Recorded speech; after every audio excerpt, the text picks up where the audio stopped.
Good afternoon, everybody, and welcome to the virtual rendition of one of the greatest racetracks in the world. That's right, it's the Indianapolis Motor Speedway, and here we are for the Lamborghini The Real Race Super Trofeo Esports regional final for the NALA region. My name's Paul Jeffrey, and this gentleman that you see next to me is my co-commentator for today, Mr. Joe Peake. Joe, hello, and welcome, sir, to what should be cracking racing day ahead.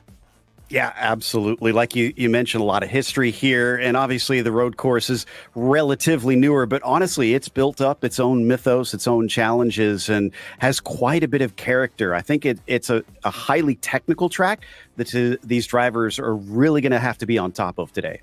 Yeah, absolutely. It's commonly considered to be the greatest name in motorsport as Indianapolis, be that the Oval or be that the much more recent Grand Prix circuit on which we're racing today. And in GT3 cars or in Super Trofeo cars, as the case this evening, racing is always incredibly intense here, Joe. And these guys, there's 24 drivers, and they're fighting in the NALA regional finals. The pressure is incredibly intense for everybody concerned. Yeah, and honestly, this is what every sim racing driver wants. That opportunity to say, okay, I've mastered the car here in the sim. I feel like I have the chops. Give me my chance to have a go at the real world. We're all looking to make that step up. So this is going to be supremely important because this is kind of make or break. Can this be a real career for me? Yep, absolutely. So we've already seen the European regional finals where we took our drivers, they went into battle and produced some incredible racing.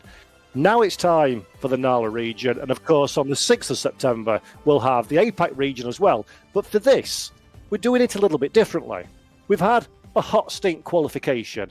The top 24 drivers have gone through the hot stint, and now there's going to be two shorter races, two 30-minute races here at Indianapolis. They'll both pay out points, and in theory, at the end of those two races, somebody will have scored the most points, and they'll be crowned the champion, and with it, the opportunity to join the Automobile Lamborghini esports team and represent their country on a world stage. Two races, Joe. That changes the dynamic a little bit for these drivers, doesn't it? Yeah, you got to think long term on this one. What's the big picture? That's really what you got to be concerned about. Obviously, you need to push forward because they're very short races, but you need to think, okay, how is this going to affect my second race? So it's not just get up there, get it done no matter what. You have to take care of the car. You have to get a decent finishing position in that first race.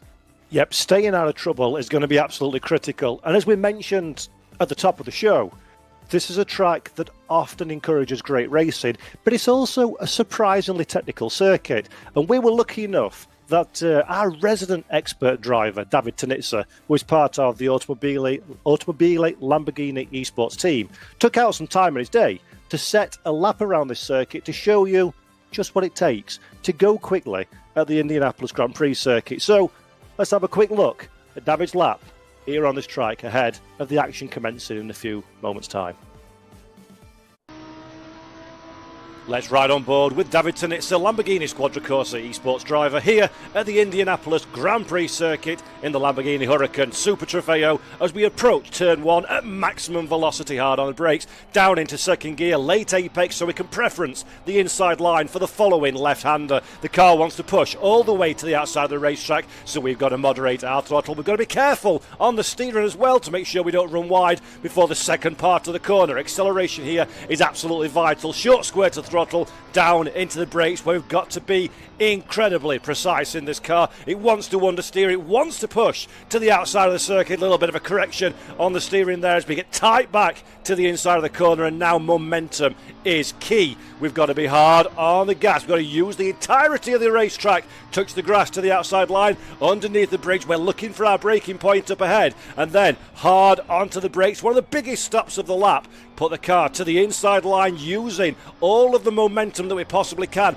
Do not make a mistake here or it will cost you for the following turns. Greedy with the curb on both sections of corner. Now this is vital. Use the curb to the inside line. Get on the gas nice and early. Carry the speed to the outside of the circuit all the way down this incredibly fast section of racetrack. Touch the oval once again before. Hard on the brakes. Look the inside line. There we go. Nice and tight. Gather the car up on corner exit. Short acceleration to the final couple of corners, and again millimetre precision is critical at this part of the lap before we get back on the loud pedal, join the oval banking, and that is a lap of the Indianapolis Grand Prix road course in Assetto Corsa Competizione.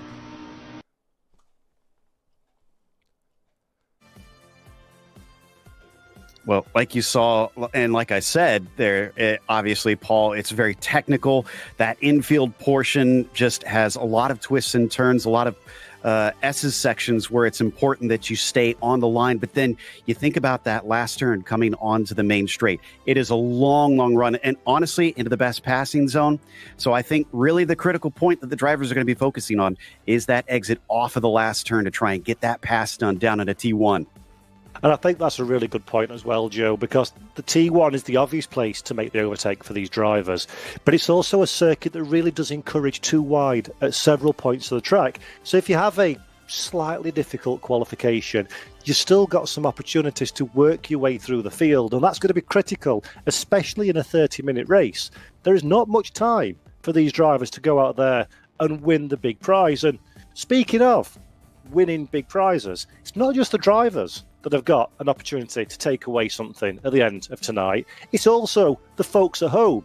You can see it on your screen. Register now. Scan the QR code that will be popping up on screen at regular intervals during the course of this broadcast, and you have an opportunity to win a 300 and a 150 euro voucher that you can spend at the Lamborghini store. And as well as that, the more times that you scan, the more times you register. You go into a prize draw at the very end of the Real Race Super Trofeo Esports competition to win a VIP experience day at the Lamborghini Factory Museum. That's behind-the-scenes access that money cannot buy, and it costs nothing to register, Joe. So you can watch, hopefully, what's going to be a couple of great races, and at the same time, put yourself in a position to win great prizes. So it's not just the drivers, but the folks at home. Great opportunity. No reason not to do it. So make sure you do check that one out during the broadcast. I'm honestly a little bit jealous because I would like to win that stuff myself, but we get a great opportunity regardless to get to watch and call this fantastic race. So yeah, I mean, Lamborghini is such a cool brand, and the racing history that they bring and just the stylish cars. That was the thing. I think growing up, I remember having Lamborghini posters on my wall as a kid, as I'm sure many race fans and car fans did. Yeah, no, I absolutely agree. Great cars, great brand, and the Super Trofeo Esports Series, the real race this year has been incredible. But, Joe, it's time to have a look at the 24 hopeful future stars that we've got racing, and many of the drivers eSport fans will recognise from different competitions, but there are also a whole host of new names that are maybe less familiar to us and to the fans at home. It's going to be so difficult to pick out a winner. We've got drivers from Brazil, Colombia, the United States of America, from Canada, from Argentina as well. And the fastest of all was Chris Savert during the course of the hot stint qualification session from the USA. But hot stint's one thing. Racing is an entirely different prospect altogether. Any one of these 24 could be in with a shout of taking home a victory at the end of today. Yeah, and obviously, I mean, road racing, it has a lot of history here in the U.S., and I think there's a lot of great drivers over here, but I guarantee you every one of them is looking down and seeing that BRA and going, oh no, Brazil, we are up against some steep talent. I mean, the racing heritage, history, the passion down there. I'm expecting a lot of the Brazilians. You talked about the intense fervor that the drivers are going to have to try and win this. Those guys have that and are probably going to be charging forward to try and take this one today. It sounds like we're going to actually get a look at some of them on track here. So this is what I'm curious to see about, and also to see how they all interact with one another. Because one of the big things about sim racing, you don't always know the guys that you're racing against very well. So having that familiarity with some of them will probably pay big dividends for some of them. Yep, absolutely. So we can see some pictures now from track, and I'm from the UK, so these are scenes I'm very familiar with. Rain. That mixes things up a little bit, Joe. We said it's a difficult technical track. We said there's only 30 minutes of racing per race, so it's hard anyway. And we've got some wet stuff as well. this has just intensified the challenge tenfold for these drivers, hasn't it, if this continues in to the opening race of the day? Well, and honestly, if it's accurate to the real thing, and I was thinking about it as we were discussing it before we came live, anybody who's been to the Midwest knows that, well, even if it's raining then, don't count on it to be raining later, because the joke is most of the places here, if you don't like the weather, wait 20 minutes. So Yeah. If this is accurate to the real thing, then this could dry up, and then the drivers are going to have to be dealing with it, a constantly changing track, trying to figure out where the grip is. So I have no doubt this is going to keep them on their toes. Yeah, absolutely. And this Lamborghini Huracan Super Trofeo Evo 2 is a difficult car to drive at the best of times. Not quite as precise and pinpoint accurate as the GT3 equivalent. It's a lot different driving style that these drivers need to master in order to be quick in this car. Throw some precipitation down on the circuit as well. Suddenly, hunting for that grip becomes even more challenging than these drivers will be used to in Assetto Corsa Competizione. And rain is often regarded as the great leveller for sim racing, for real racing and sim racing drivers alike. Anybody that came in this one with confidence, with the miles under their belt and the practice, that can get thrown out of the window very quickly indeed, can't it, in wet weather conditions? It is a case of reacting to whatever the circumstance is in front of you. And here is that grid that we're lining up. So Chris Savert is the man on pole position from Jaid Hutchinson, and then Fidel Moriera will line up at the front of the second row of the grid in third position. Marcelo Radio in fourth place, just ahead of Jonathan Clifford, car number 7, position number 5 on the grid. In sixth is Luis Velez, just ahead of Christian Smirnov. Smirnov will start in 7th place ahead of Jose Gutierrez in 8th. Alex DeMarco is 9th, and Bruno Yamamoto, car number 14, grid position number 10. In 11th place, Andreas Song, just ahead of Daniel Gutierrez in 12th, car numbers 11 and 15 respectively. 13th on the grid, Alex Gorecki, and then Brian Sobleski in 14th and 15th is Stephen Kessel. They are the 15 drivers that we have got through qualification for this race. It's dark, the scenes are beautiful, it's going to be a challenge. In a few moments' time, we're going to get that rolling start going, and then pretty much all bets are off as to who's going to come out on top. I don't like doing this to you, Joe, but I'm going to do it anyway. We've only just met, so let's put you under pressure. If you were a betting man, who you think is going to come away with the checkered flag with this one? I'm going to say Fidel Moriera was looking pretty good, but Hutchison, honestly, Jaid was, I think, one of the fastest there in the warm-up. Obviously, he didn't take the pole here, but I think he's got a good shot at it. So I'm going to go with the number 2. Excellent. So there you go, folks. That's your that's your prediction. As a commentator, you've immediately cursed Jaid's prospects. So look out for him in the gravel. Thank you for that. No problem. That's what we do. It's what we do.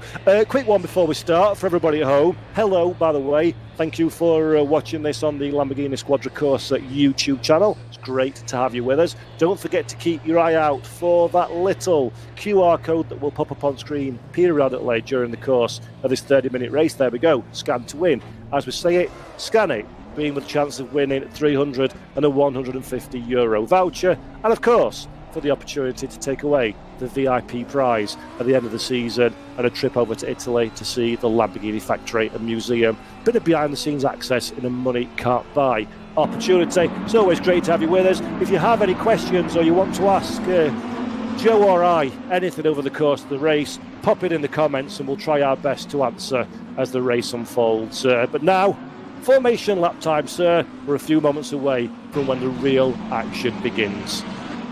And I anticipate this being very, very elbows out. So track position probably going to be somewhat important. Like you said, it is possible to make those passes. I think there's going to be those that figure it out.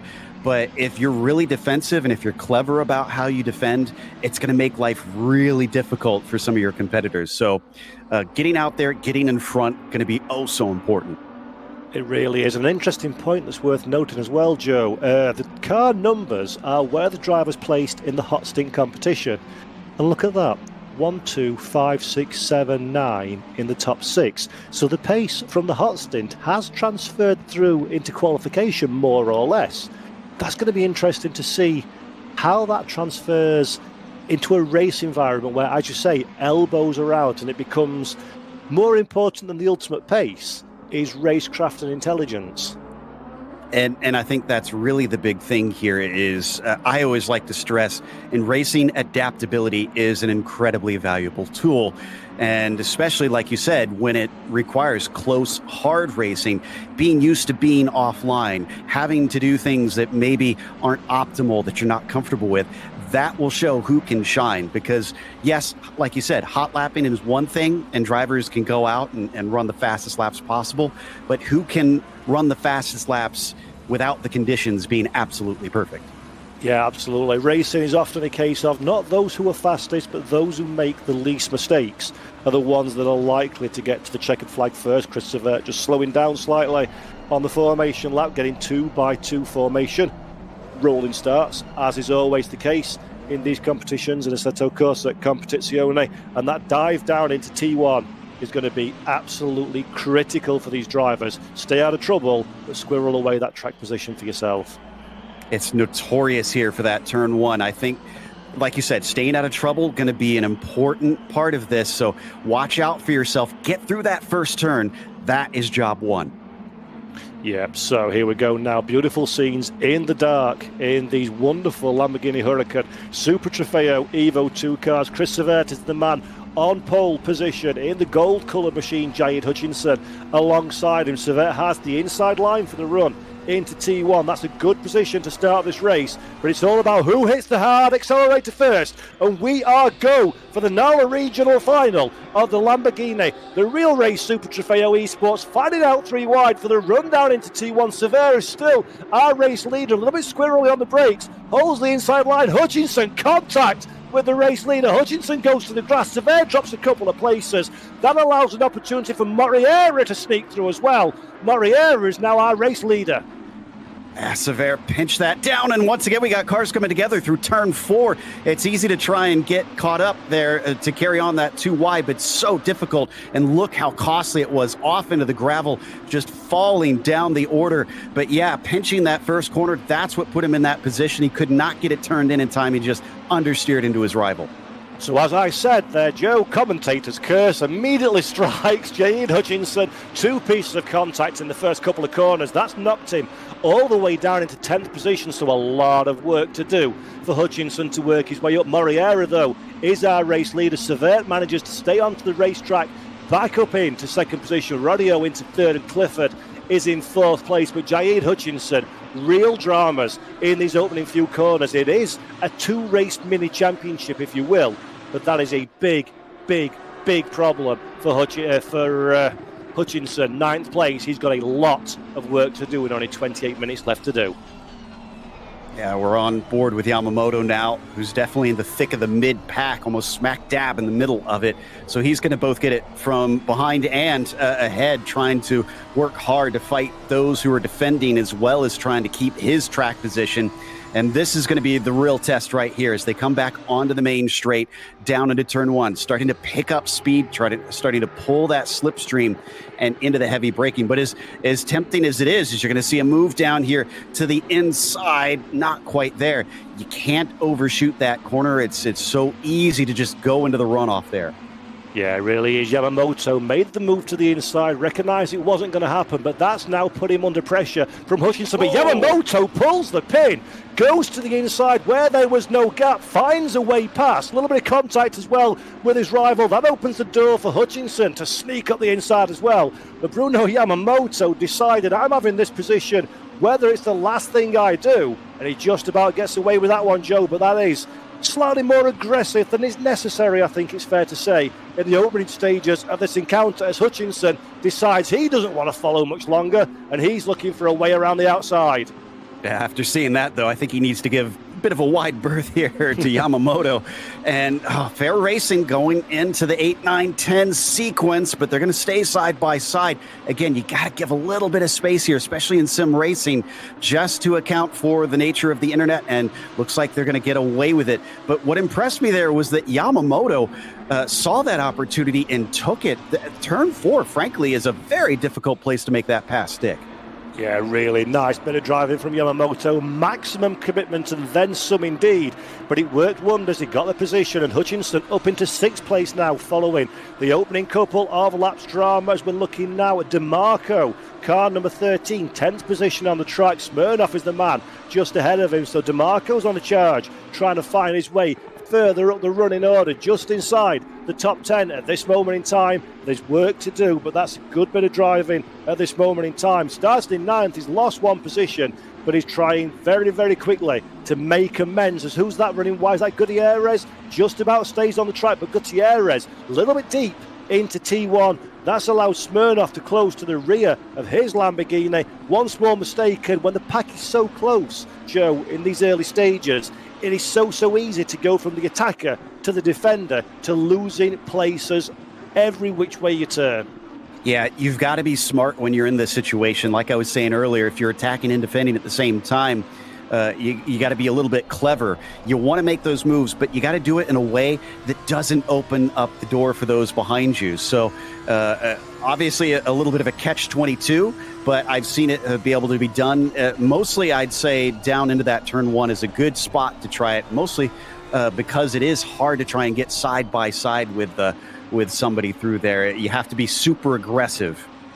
And the problem is, because that's the best spot, everybody knows that's the one to defend as well. So it becomes doubly difficult, doesn't it? That you know that's your prime opportunity, but you also know that your rivals are keyed up to that potential overtake taking place, and are very firmly covering. DeMarco was still watching in 10th place, although I did see Smirnoff getting a little bit aggressive further up the field. This is Chris Severt now that we're looking at. Car number 1, position number 2, quickest in the hot stint pre-qualification phase, quickest in qualification proper for this race.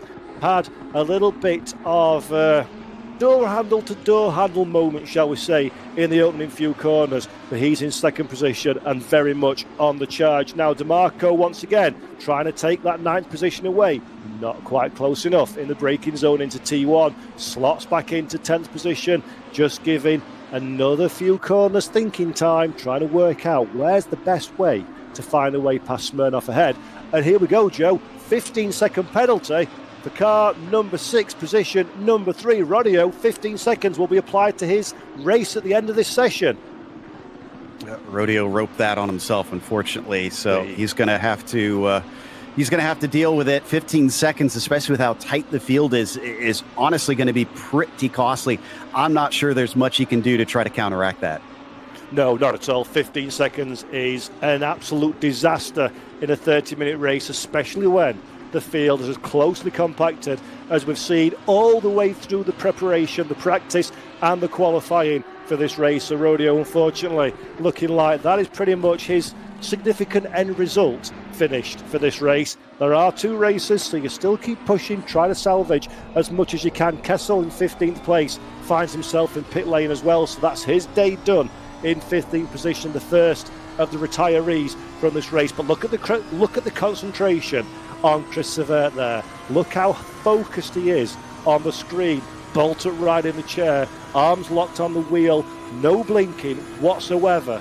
This is a man that really feels he should be in the lead of this race and is doing everything he can to close up to Morriera. The good thing is, though, Joe, they're breaking away from the pack behind. So Chris has got an opportunity here to try a few things a little bit outside of the box and not have any fear of losing out to cars behind.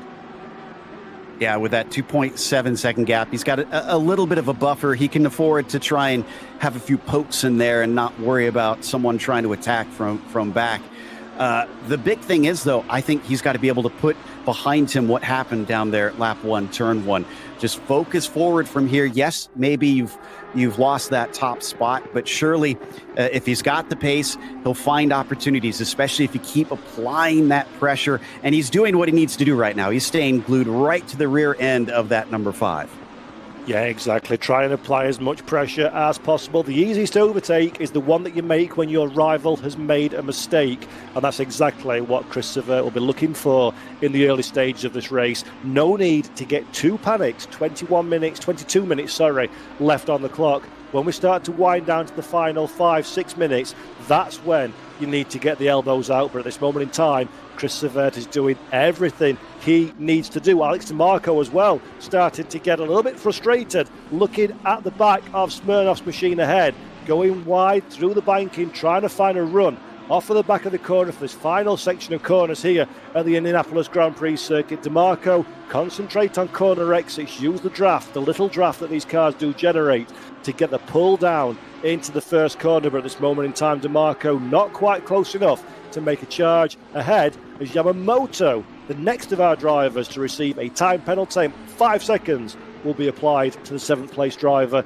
at the conclusion of this race. Yeah, I'm going to guess that was for that little barge into turn 4 there from him. The interesting thing about those last 2 corners, like you said, needing to get close enough for that slipstream, that last right-hander is still a corner. It's in many cars, it's flat out, but it's marginal. And especially in these GT cars, it's difficult to get that power down. And you're also trying not to scrub off speed. You almost have to sacrifice the left-hander to give yourself a much wider entry on that last one to really get the launch. So it's a trade-off, and you have to be thinking a couple corners ahead.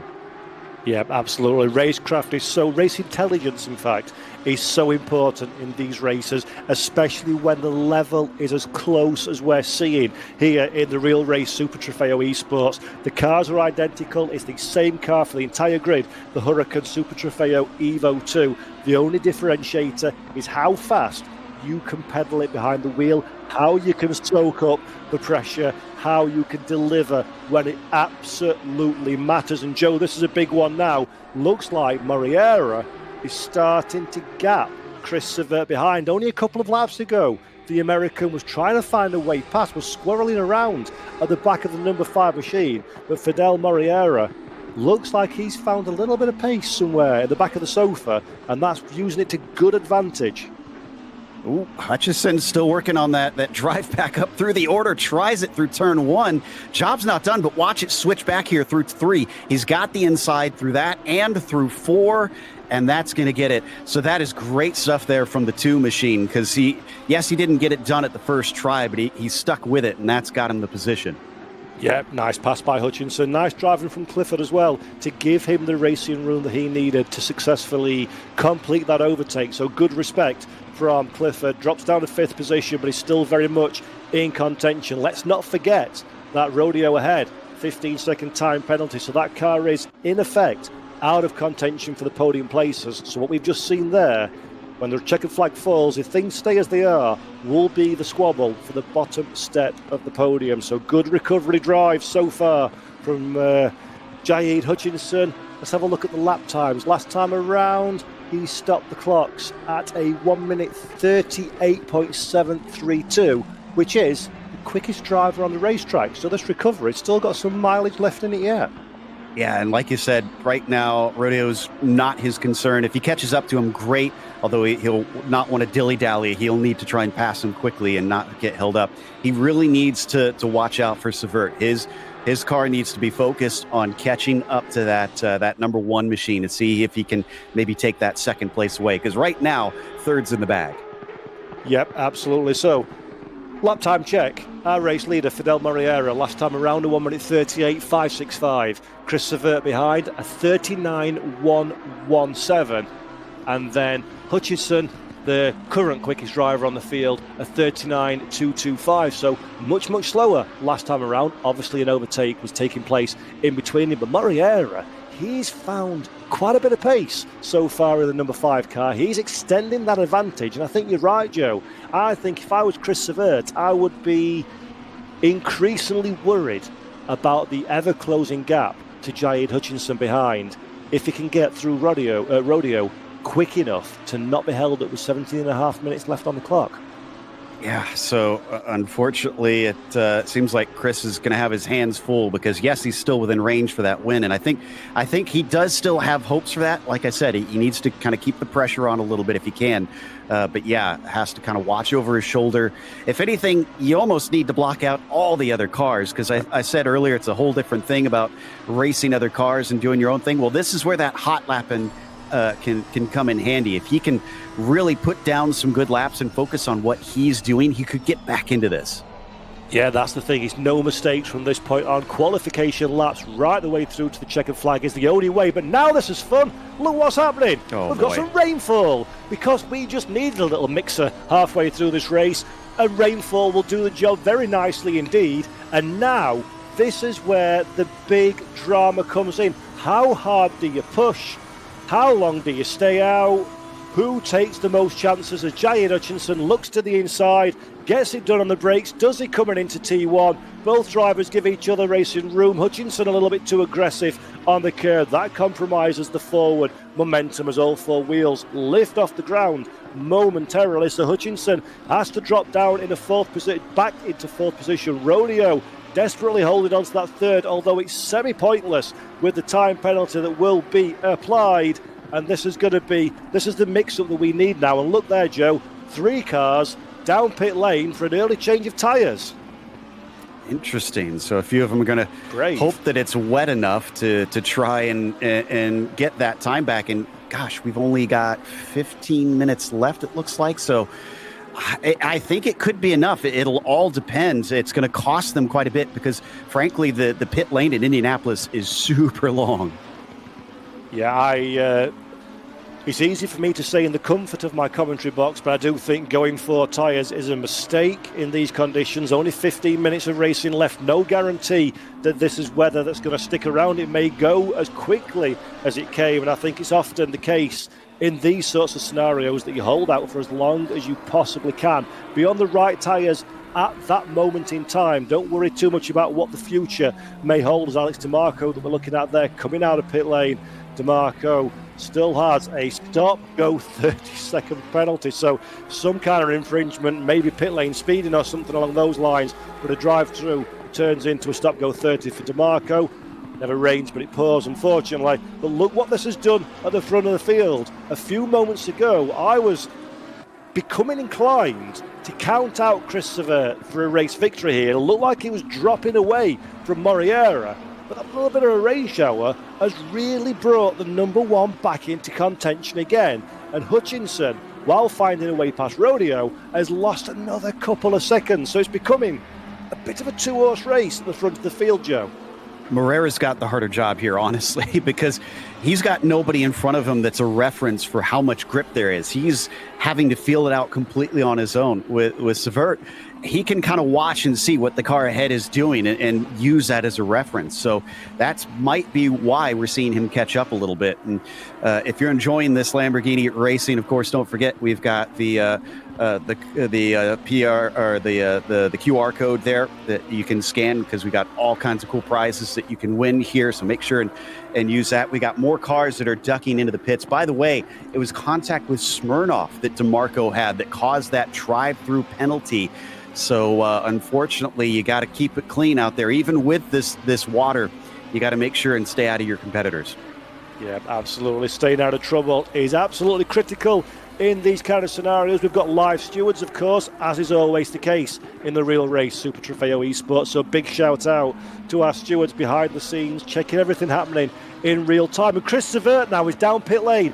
This is a big change at the front of the field. Chris Severt jumps down pit lane with just 13 minutes left on the clock. The number 1 machine, second on the grid, has decided he's had enough of these weather conditions. He's going to change, get some wet boots on that car, and this could be the making or the breaking of the race for the American driver. Alongside Yamamoto, has been a contact there. Yamamoto and Rodeo in pit lane as well.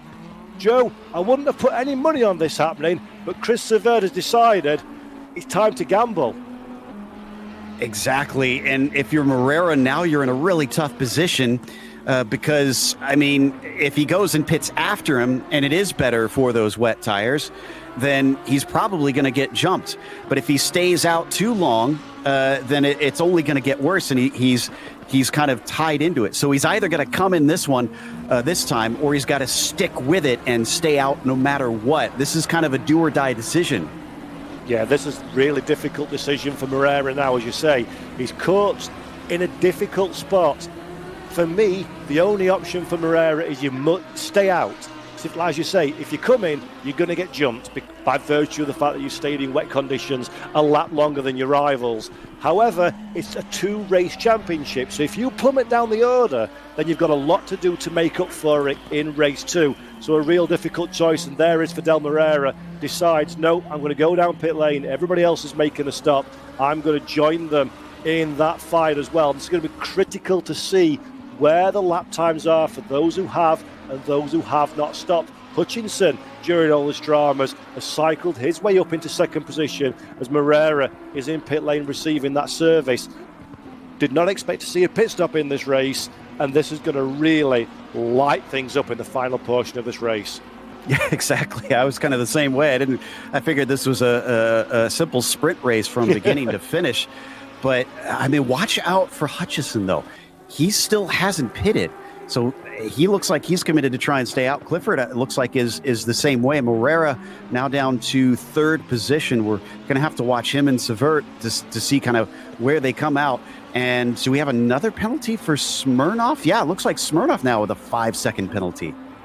Yeah, another 5 seconds will be applied, of course, to the end of his race time unless he comes down pit lane and serves another pit stop, which is not beyond the realms of possibility, it has to be said. But this is Chris Severt now with brand new wet tyres on that car. There is Moreira, our former race leader, exiting pit lane. This is going to be very, very close now as Severt comes through the final few corners into the last acceleration zone before we jump on to the start-finish straight. He'll be going flat chat. We've still got Moreira on the pit limiter. This is going to be incredibly close now. When the pit limiter releases, they'll converge into T1. Who will have track position? Chris Severt will have the warmest tyres of the two drivers, and that's a big advantage as well. And there we go.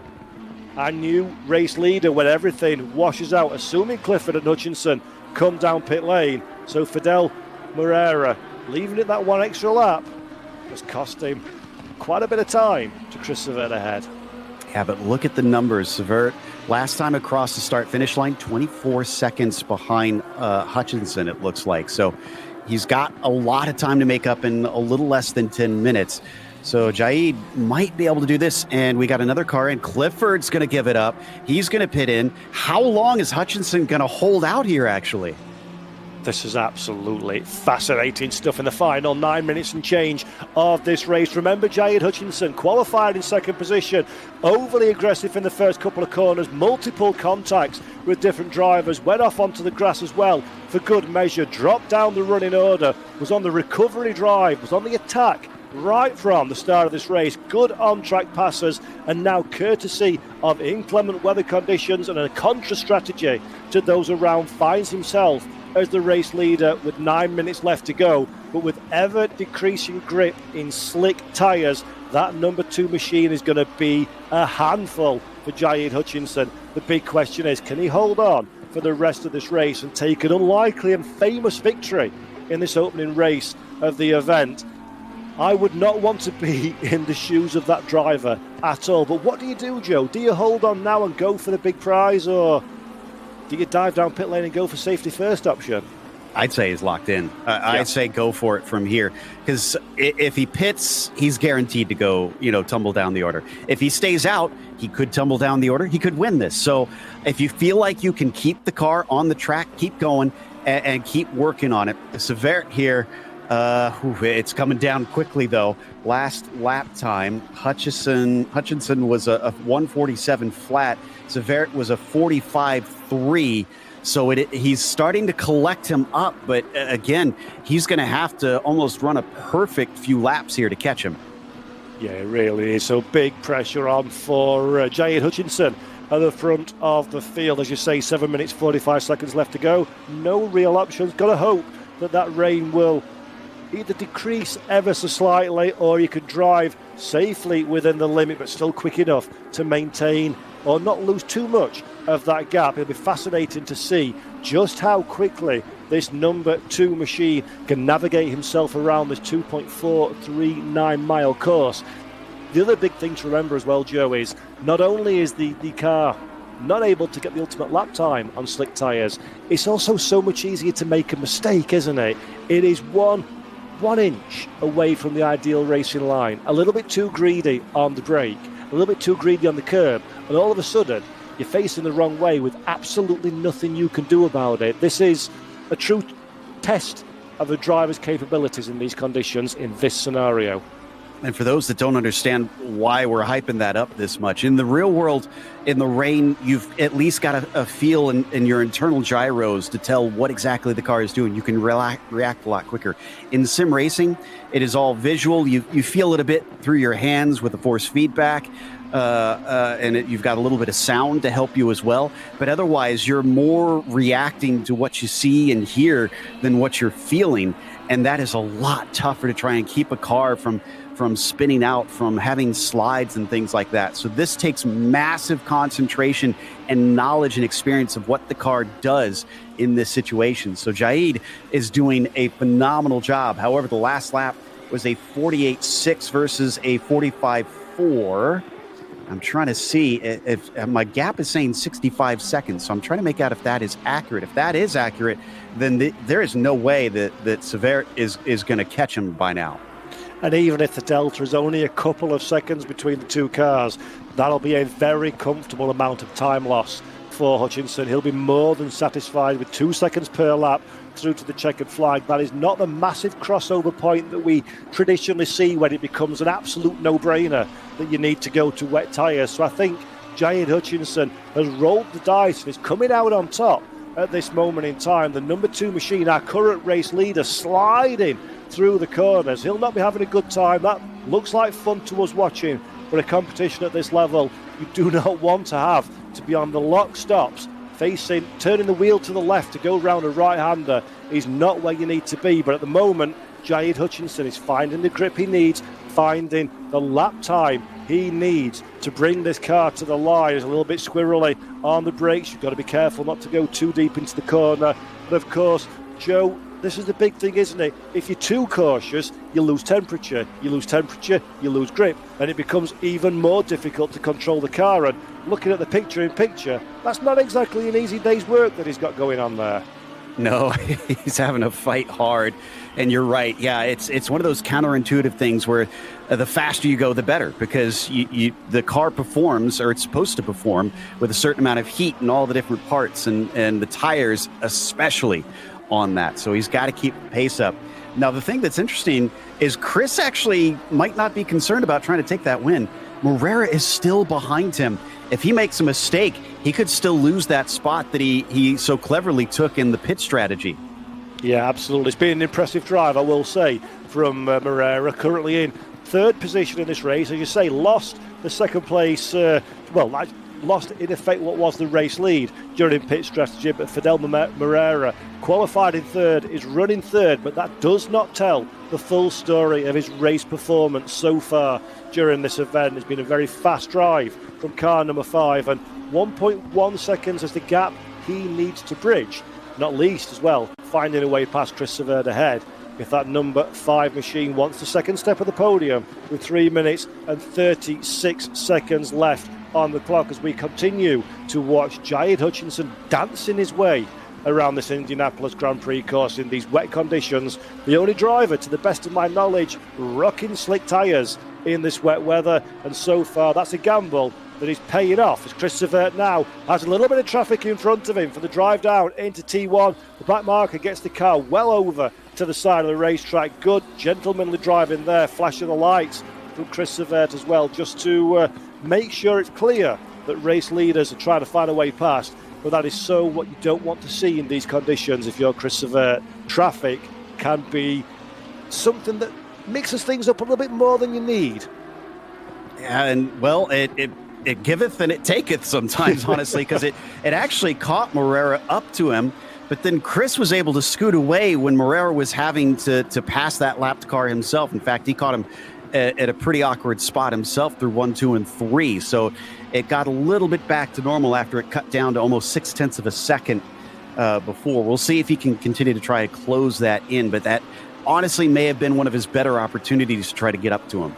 Yeah, absolutely. It comes to a point, doesn't it, where you've got to start to wonder if you're the likes of Fidel Barrera in third place. How much risk do you want to apply in the final couple of minutes to take away that second position, or do you bank the points for third? It's been a difficult race, mixed weather conditions. Third place is a solid launch to your championship charge. Take that and move forward into the second and final race of the evening and see where you end up at the end, or do you go for broke and take the chances, take the risk, and put an aggressive pass? What's the play if you're car number 5, if it was you, Joe? I think right now it goes back to what I said early on in this broadcast. Get on him and put pressure on. Try to make the easy move in this situation. You've already got the rain and whatnot, so that's going to make life more difficult. So don't try and throw it away by being brave here. Just stick with them, try to elicit a mistake, or get yourself a good run and, well, maybe duck out of the rooster tail of the car ahead. Look at how hard it is to see. Even in the sim world, it is so difficult. And he's going to be able to get on the brakes in time. But yeah, he's just got to stay glued to that rear bumper and try to see if he can give himself the pass just by getting Chris to try and make some sort of error. Yeah, that's not an error that comes very often for Christopher. We've seen him different championships, different series, right, racing right at the very front. But look how sideways that Lamborghini gets on corner exit. Aggressive on the accelerator for Christopher. Does well to gather the car back together again. But that is going to alert the attention of Fidel Barrera quite significantly. He is on the ragged edge. It's Christopher. The more pressure you can apply, the higher the chance of another mistake. But Jaid Hutchinson, he took a risk, and that has paid off handsomely, as now the Canadian driver enters the final lap with a healthy lead at the front of the field. He's 3 to 4 seconds a lap slower, but he's doing exactly what I said he needed to do, which was just worry about the car, try to make sure that you don't throw it off the track here, run at your pace. He had such an advantage, and he probably knew that when he saw the gaps on his timing and scoring. So he knows all I got to do is just bring this thing home. And I mean, huge credit. I can't believe that he kept this car out and is running the race this well, that in about half the thing in the wet, he's still going to win it on slick tires. Yeah, incredible stuff, and maintaining a very strong, consistent pace as well, it has to be said. The times aren't yo-yoing up and down at the front of the field for Jaid Hutchinson. He's been consistently in the 48s, the 49s, just a couple or so seconds away from those on wet tyres behind. So a really, really committed, strong performance from Jaid Hutchinson. I don't want to put the curse on him just yet. The commentator's curse, there's still a few corners to go. But so far, car number 2 has been a drive worthy of a champion. It really has. So he earned this one. Big credit to him to make that call and then to have the skills to make that happen as well. So the full package right here for Jaid. I think he's going to be one to watch out for. Yeah, absolutely. A big marker has been laid down to his rivals ahead of the second race of the event this afternoon, as Jaid Hutchinson sliding through the final corner for the very last time today for the winner of the opening race of the real race Super Trofeo Esports now at regional finals. Jaid Hutchinson from Canada on slick tyres in wet conditions takes a dominant race victory at the front of the field. Further down the running order, Fidel Barrera still trying to find a way past Chris Savert. Lafia is running out of time now to make that move stick. Almost half a lap ahead of his nearest rivals, so he made the right call on this one. Barrera wants that second place, but unless he can get Chris to really fall off the island here, I don't think he's going to get it. Yeah, good little fight there. They came in for wet tyres. It ended up being the safest option, but potentially an opportunity lost for both drivers to take the race victory. But Chris Savert crosses the line in second. Fidel Barrera in third position. Jonathan Clifford having a bit of a quiet race, the American driver. No one really in proximity, in front or behind. He navigates his way around this Indianapolis Grand Prix course and takes the checkered flag in fourth position. Another solid drive there. And then from Brazil, Rodeo, time penalties notwithstanding, eventually crosses the line in fifth place, just ahead of Velez. There is Luis Velez that we see in the mint-coloured Lamborghini in sixth position. And Joe, We expected an interesting race. I think the rainfall caught everybody by surprise, but didn't that produce a bit of a cracker? Yeah, fantastic. And just when we thought we had already a great race there, that just kind of threw the cat amongst the pigeons. So fantastic for everybody dealing with it, because I don't think we really saw all that many offs either there. Everybody did an incredible job in what is very difficult conditions. Not only was it raining, but it's at night. So you're lacking a lot of the visuals to be able to tell what you've got going on. You've only got those headlights shining off of what you hope is you can see the puddles and the slipperier parts there. So incredible, and a testament to the talent that we had in this race. Yeah, you've made actually, that is a really strong point. In night conditions, the visual references that a driver would normally rely on to find a way around a lap are reduced significantly because you've got less visibility. Throw in the rain as well that came mid-race as well, so you've got to recalibrate the racing brain while in competition and racing for position. It really is a mark of strong driving ability that these drivers put on a great show. Very few retirements, very few pieces of contact as well. So superbly impressive. And let's have a quick look now at some of the action that's just unfolded in this opening race. So we got a rolling start at the beginning of the race, and we marked at the time, Joe, it's critical to stay out of trouble, but Jaid Hutchinson did everything he possibly could to throw the race away in these opening few yards. Yeah, and honestly though, I would put this a little bit on Severt there. Watch the yellow car on the inside, because like I said, he pinched down to the inside, and that's not something you want to do in this situation. He was trying to cover off somebody trying to make a move on him, and look at how tight he is there. You're never going to make that corner at a decent amount of speed, and trying to swoop around the outside. The two of Hutchinson tried his best to see if he could try and capitalize on that, and then found that car was just going to plow into him, and that's what sent him down the order. But I mean, Jaid, he knew that he was going to be up against it, and maybe that's why he made that strategy call that he did, that, hey, I should have been up towards the front. Obviously I've got to take a gamble. I can't do what they're doing, so if they're doing that, I'm going to do this. Yeah, the irony, of course, is that bit of contact may well have won the race for Hutchinson. You're absolutely right. You've got to go for an alternative strategy when your back is against the wall. And I think it's interesting. I didn't notice it so much in the live, but watching that replay, that very firmly was a case of Severt catching the curb to the inside, pushing the car out and pushing Hutchinson off circuit. So, if anything, I think Chris Severt may have been a little bit lucky that the stewards didn't want to give him a bit of a virtual tap on the wrist for that bit of drama. But other than the opening few corners, the racing has been incredibly clean all the way through the field, I think it's fair to be said. And I think it's worth reminding the audience at home, Joe, that these drivers aren't professional works esport drivers. These are all drivers bidding to become that. So this could have been you. If you live in the Nala region, you were fast enough in the hot stint qualifying, you folks at home could have taken part in these races alongside these guys. And that makes it all the more impressive, doesn't it? That we've got a wild mix of experience levels all on the track at the same time. And sim racing has democratized things in that way. You say our audience at home watching can do this. Yes, absolutely. That's the thing, is that in the real world, it's very, very expensive to go racing. Even one weekend at the lowest ends, you're talking many thousands of dollars just to get the car out on track. And that might be for even just kind of a track day, not actual competition. Here in the sim world, if you get a PC that has a decent amount of power, you get a wheel and pedal set, you can get out here and race on the sim and give this a go. You can actually answer that question. Could I do what these people are doing out there, and can I prove myself? So, and for the case of Hutchinson, that's a big yes.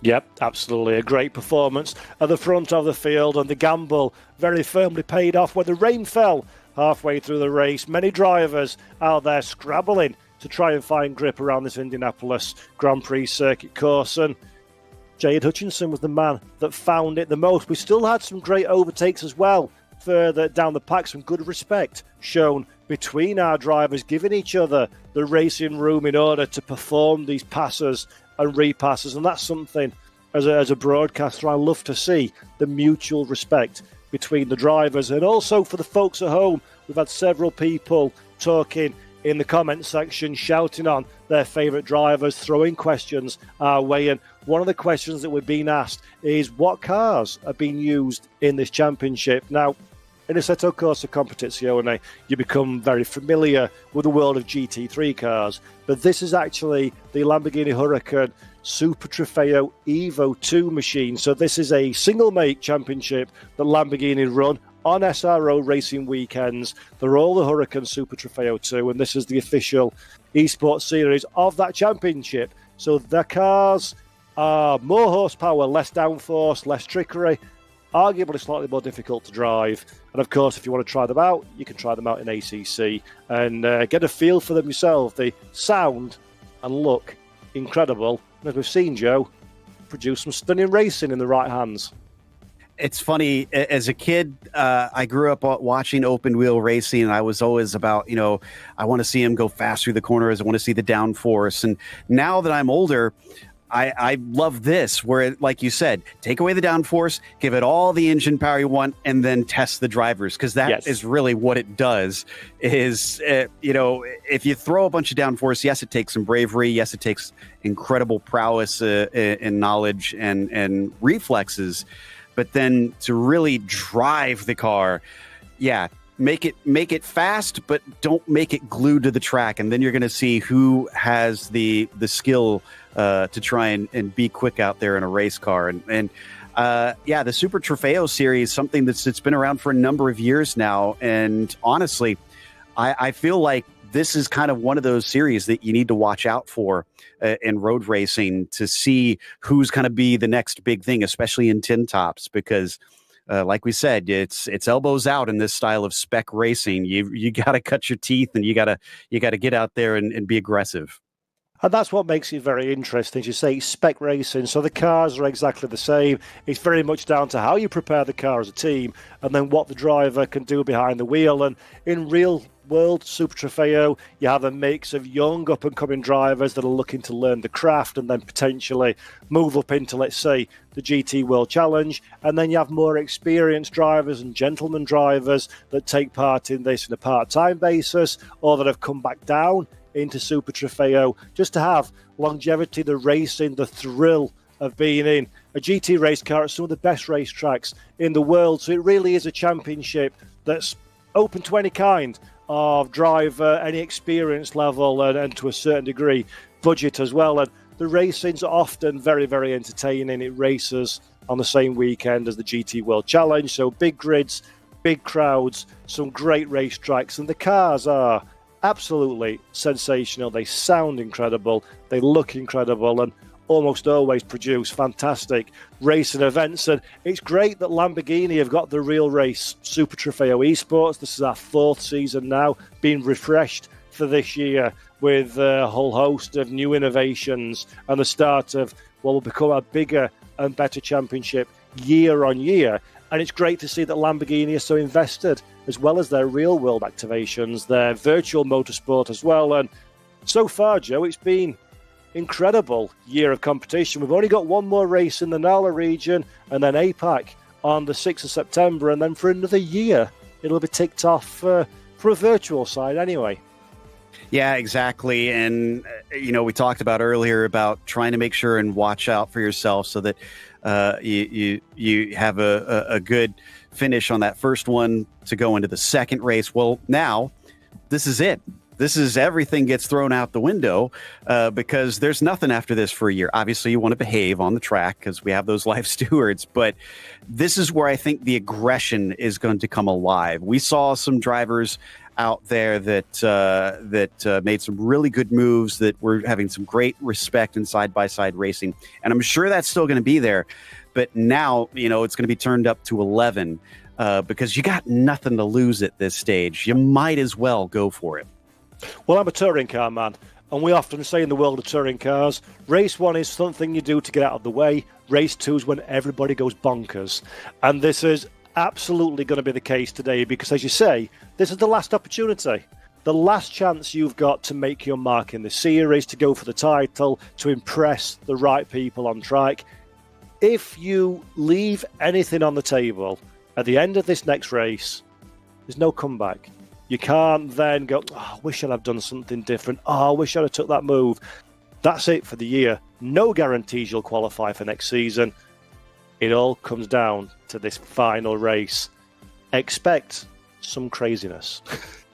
Oh, yes, that is for sure. Because it's not just the aggression on trying to make the moves. It's the aggression on the defending. It's going to go both ways on this one. And drivers are going to find themselves having to really work tooth and nail. And, my goodness, we're getting some pictures. And that looks like a good Midwest storm right there. That's going to be difficult if that's what they've got under qualifying right now.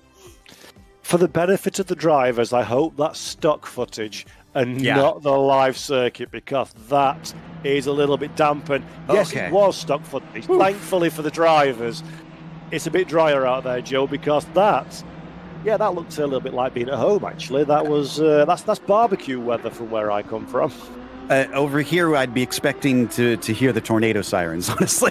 So, yeah, this is much more ideal out here, although I'd be curious to know what the humidity is, because I can tell you the summer in the Midwest, pretty much everywhere, you better prepare to sweat, because my goodness, is it humid in the summer.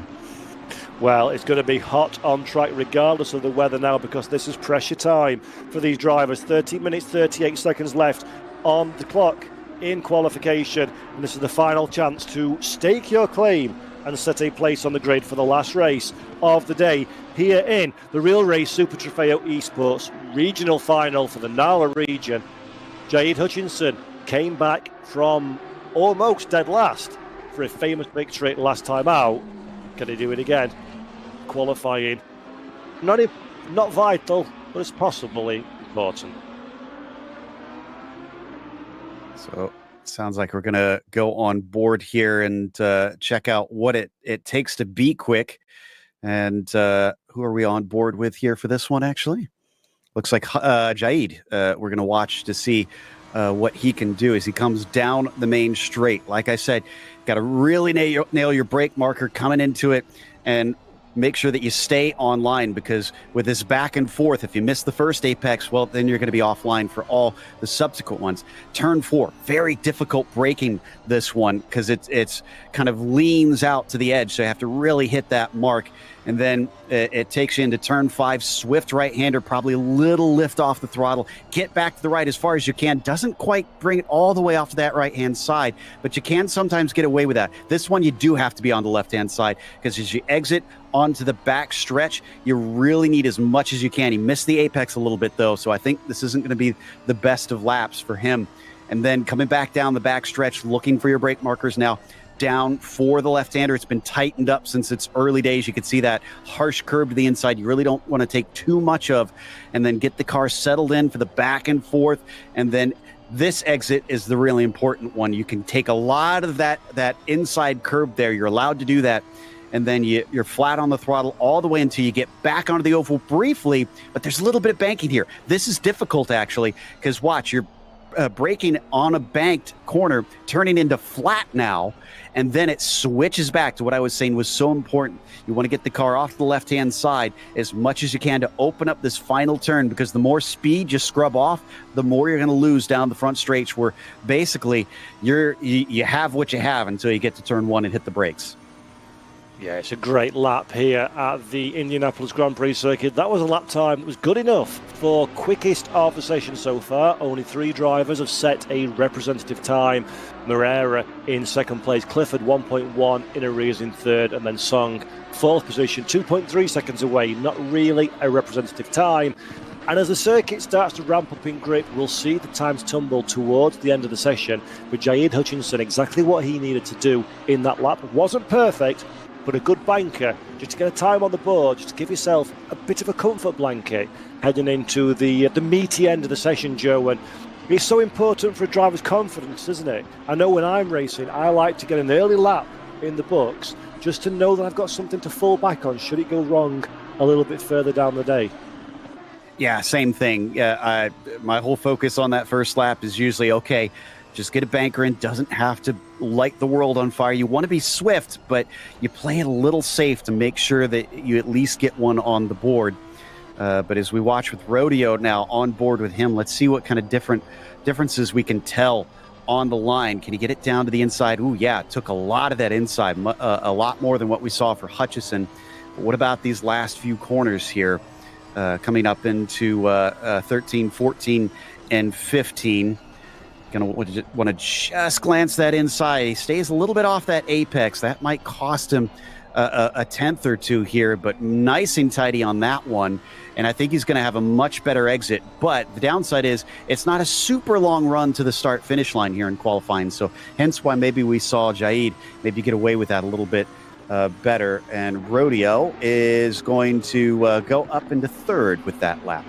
Moriera, meanwhile, has gone fastest of all with a 1:36.880. So Moriera is the quickest driver at this moment in time. Good lap time from him. Rodeo, good lap time as well to get that third position so far. Hutchinson down in second place. He'll be comfortable with that one, though, compared to the victory that he got a little bit earlier on. Velez in pit lane as well, so he's getting some fresh boots on the car, ready for another shot at this one. This track should be good for a couple of hot laps. We see a big mistake there from Gutierrez. Catches the grass to the inside, sends him straight to the retaining wall. Big contact there. He'll be able to escape to pit lane, get repaired and get some new tyres on. That's no problems at all for him. But let's have a look now. Jaid Hutchinson that we're looking at in second position so far. He's on a quick lap this time around. He's only got to find less than a tenth of a second will put him into pole position. So he's still got a good opportunity to improve his time here. Aggressive up to the wall on the bank in one of the most difficult corners of the lap here now. As you say, just kiss the inside curb. Try and keep the car within the confines of the track. And then two wheels while turning leads to a very lazy pirouette. Well done to get the car off of the racing line as well to allow others to pass. And that's so easy to do on this track. And this is why a banker lap is so important, Joe. Exactly, and he had to come in and pit in there because his exit off that corner going to be compromised, so it's going to be slow no matter what that next time through. Might as well come in, get the fresh tires on, and get back out there. The number one, Sever, has not put a lap in yet, so he's going to have to get one on the board soon. Or else he'll have to start from the back. And, well, there he is. He just set one now. That puts him into third. Let's see if he's going to stay on it this lap or if he's going to maybe ease up and let the tires cool. So this is an important lap for Christopher. He had a strong race one. Let's see what he can do now. You've got to be nice and neat through this opening section of corners. Run the car all the way to the full width of the racetrack. Stays in the middle of the track to get the run off of the corner. Now this is where consistency is absolutely key. And consistently do it wrong by going onto the grass, into the gravel, and the continued run. I've just seen a little note in our chat saying, every person I go on board with, they bin it. Then we went to Christopher, who immediately threw the car into the gravel. So the bad luck run continues from Mike in the background. Is there a director's curse? Have we discovered? Yeah, it must be. Oh, fantastic. Mike Yao curse I'm hearing in my ear, and that's unfortunate for Christopher, but he's relatively content with third position. You could do some damage from there, and 6.5 minutes left on the clock. This shows, though, Joe, how hard these guys are pushing, doesn't it? They're leaving absolutely no margin for error in these qualifying runs because the field is so tight, you can't afford to make a mistake. And let's see, we've got Morera here on pole. He has extended it to another 2 more hundredths faster. That's not going to be a comfortable margin, but puts him a little bit farther away. He'll probably want more than that to really feel like he's safe out there. Hutchinson is no doubt going to be working hard to try and make that up, because when you get to less than a tenth, there's nothing in that. It's less than a blink of an eye, quite literally. So he just needs to find maybe one corner where he's slightly off, and he could manage. If he can match the rest of them, he can manage to overtake them. But we're gonna try one more time with an onboard. We're gonna go to Velez here. He's down in 7th position currently, about 2.2 seconds off the pole time. Interestingly, there's a car ahead as well, so a small amount of slipstream will be playing to its advantage. It's not going to unsettle the car in the corners as Velez now makes it through the right-hander, nice and neat again on the brakes, down into first gear, drops to 73 kilometers an hour, then hard on the gas again, inch perfect. We need to be through this corner to get the maximum run the car all the way up to the banking, all the way up to the wall, to the left-hand side, and then hard on the throttle. Nothing you can do here but watch the speed build and keep your eye for the braking zone. The T1 first turn, 6th position so far, 1.3 seconds away from pole position. Jaid Hutchinson using all of the racetrack as well, gets a little bit squirrely, but Hutchinson slightly up on his current lap time. So will this be enough to find a way past Moreira ahead? Jaid Hutchinson only has a couple of corners to go. Joe, this could be the move for provisional pole position. 1:36.862. That's the time we're looking for. Watch the clock here up in the upper left. Let's see. 1:36.680. That'll do it. And it's by almost 0.2 of a second. That is much more comfortable than what we've seen over the last few minutes. Yeah, that's a very nice time from Hutchinson. Indeed, Fidel Moreira on the racetrack already. Can he respond almost instantaneously to the new target laid down by Jaid Hutchinson? Fidel Moreira hard on the attack, final few corners for car number 5, second position, needs a couple of tenths of a second. This is that long swooping right-hander that we've spoken about before, so critical to be inch perfect now. Run the car up to the wall on the left-hand side, wait for the timing for beam to brake. A 36.680 is the target, a 36.675 is the result. Quickest time. Once again, Fidel Moreira was off pole position by a matter of moments and answers in the best way possible. 5 thousandths of a second between these two. This is going to be a fascinating battle because we saw Moreira versus Severt earlier, but not him versus Hutchison in the race because remember Jaid kind of got punted off very early on and had to sneak his way back up. So this could be a lot of fun if they are this close on pace out there. As we're going to watch Gutierrez now, who's still down in 11th spot. Let's see if this is going to bring him anywhere upwards. Gutierrez, 13th position across the line, 4.6 seconds in arrears, though. That is a massive deficit. Outside of the top 8, the pace is really slow. Well, relatively slow, should I say, at this moment in time, as Alex DeMarco now looks to cross the line. 9th position, can he improve on that one? No, he cannot. DeMarco stays in 9th position. Chris Severt, just over 0.5 of a second away from pole position at the moment. He'll be surprised about that deficit in 3rd place. He's got work to do. And then behind him, looking at Rodeo in 4th place, he's a good, can't quite make that out on my screen, 0.8 of a second away. So our front 2 drivers, Joe, are in a league of their own in qualifying at the moment. Yeah, they've been scampering away from everybody else and pushing one another as well, which is the cool thing that we see that call and response out there. So let's see about the 6 now with Rodeo as he brings it down through the last couple turns. Like you said, about 0.8 off. So I think he's 0.3 off of Severt for that 3rd position. What can he do here as he gets ready to cross the line? It comes up early on the straightaway, and it doesn't look like he is able to improve. That was not a better lap.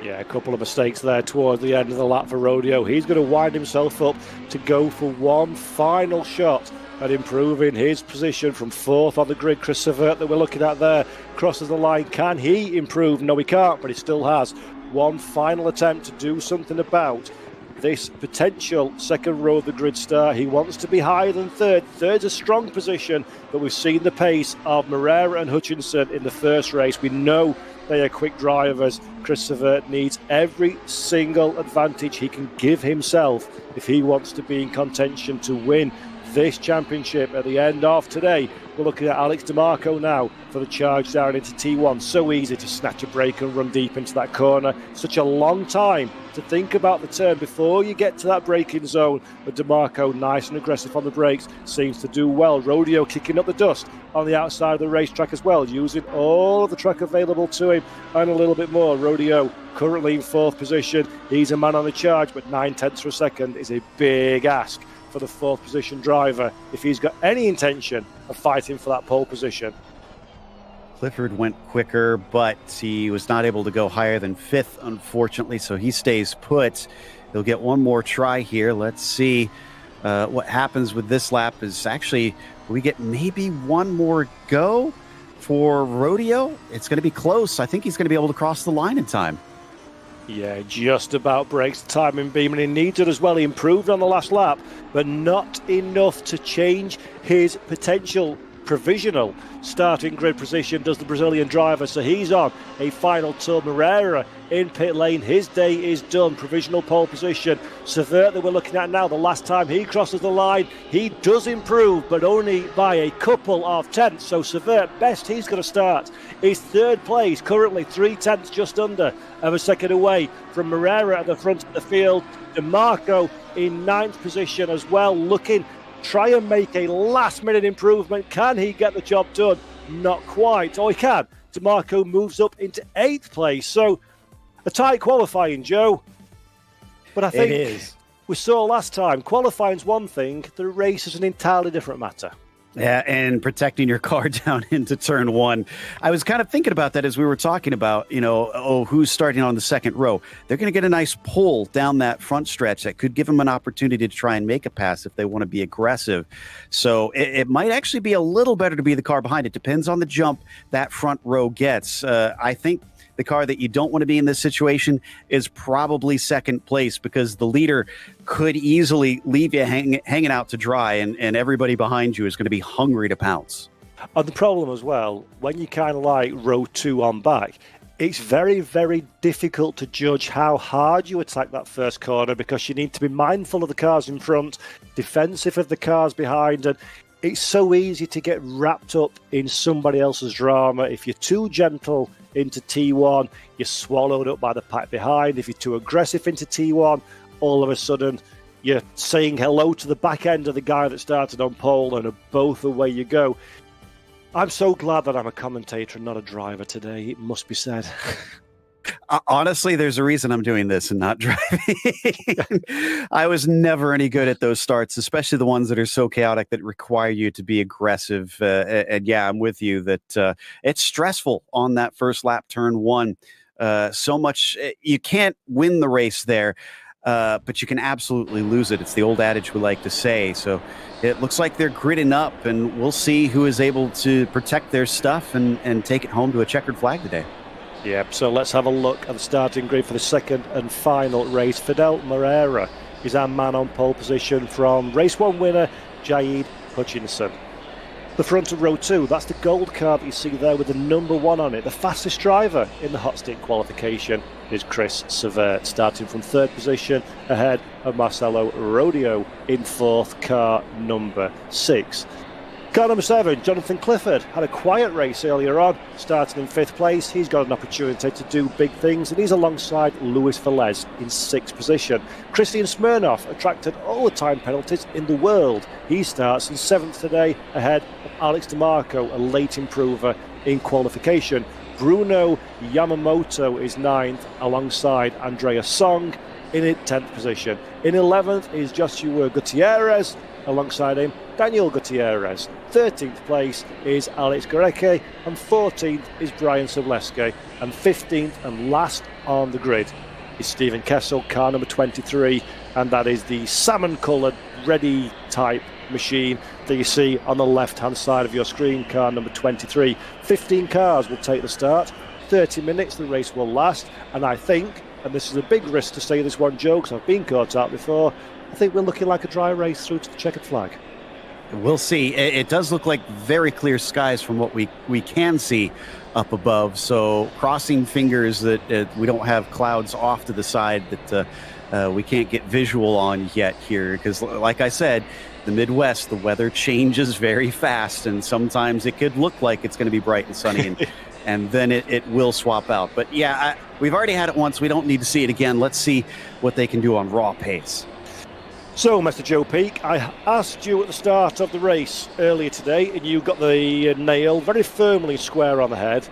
Who, for you, is the man that you think most likely to take the checkered flag come the conclusion of this 30-minute endeavour?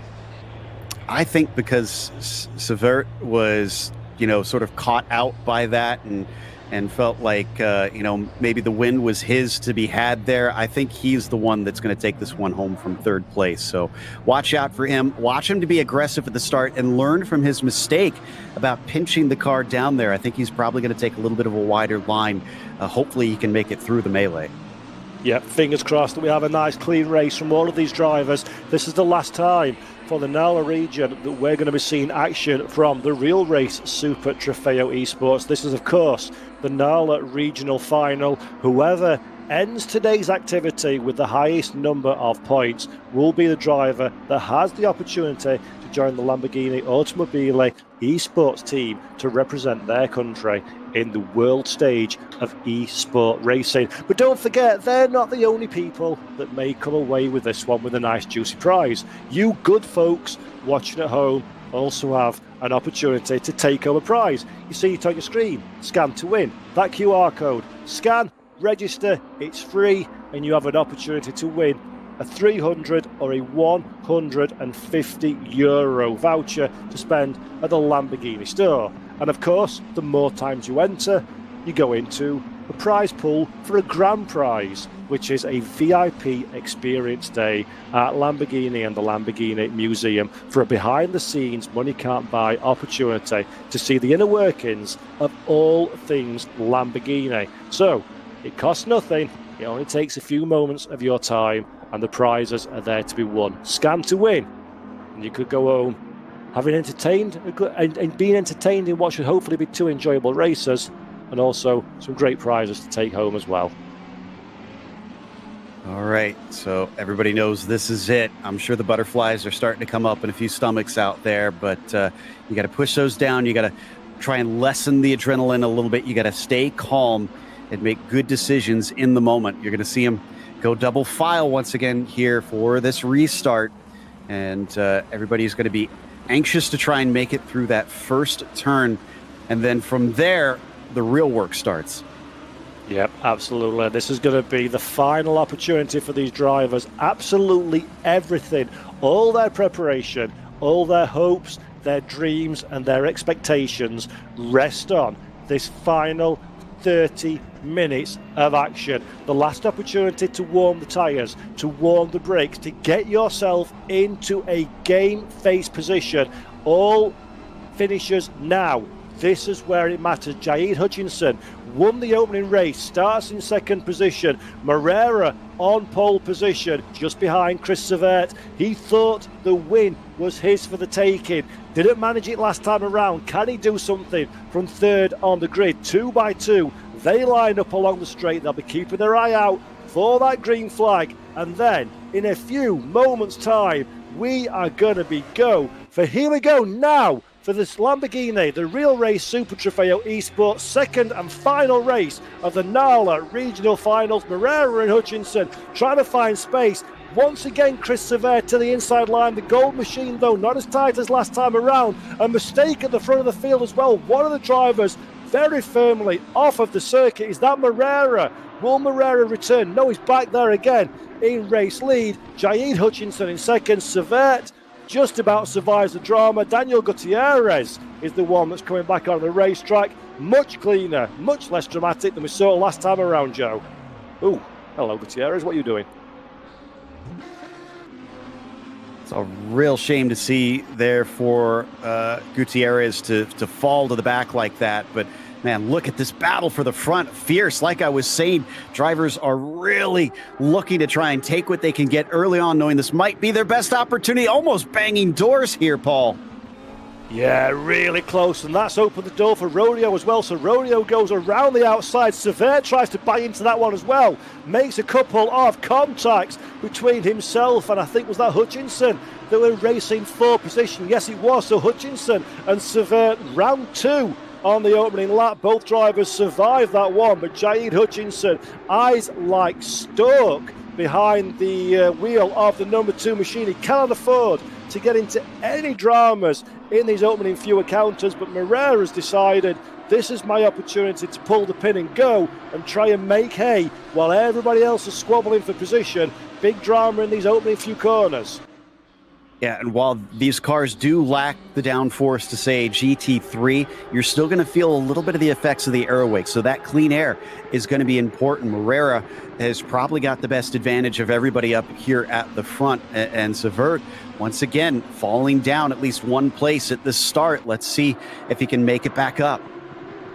Yeah, not an ideal start for Chris Savert, although he still is in contention. The front four as one at this moment in time. That's the onboard now with Chris Savert. You can see again concentration on the task in hand.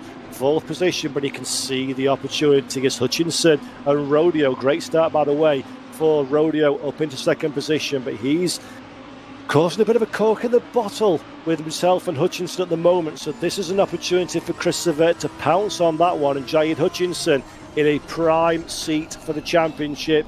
He needs to find a way past. He needs to secure bare minimum that second position, and Rodeo at this moment in time is the interloper in that championship fight.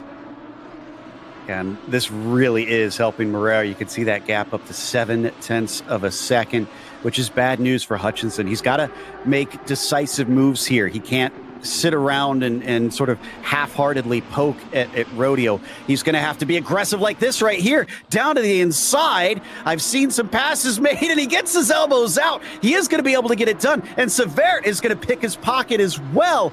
Great job by Chris to see that happening and sneak in there. Yeah, superb stuff from all drivers there. Some good aggression. Jaid Hutchinson has decided he doesn't want to hold on too long in that third position, gets the job done. Gorecki in pit lane as well, so that's unfortunately an early retirement from 11th position for him as he drops all the way down the running order. But Chris Savert takes the opportunity, should I say, when it presented itself. And now Morera, Hutchinson and Savert, the three drivers, are very firmly the ones fighting for this championship, are 1, 2 and 3 on track in the opening stages. All right, well, this thing started intensely here with some great battling. Now the question is Rodeo going to feel aggrieved by that? Is he going to try and get back on there and fight back as we get some side-by-side between the 11 and the 17? This is between Song and Gutierrez. Gutierrez on a recovery drive, we have to remember. And that's a nice recovery, actually, from Gutierrez. Had a bit of dramas earlier on, as did Daniel Gutierrez as well, down in 14th position. So both of those drivers are a charge back up through the field. And Kessel moved up from the back of the grid. He's in 12th position, so a good start as well for Stephen Kessel so far in the early stages of this race.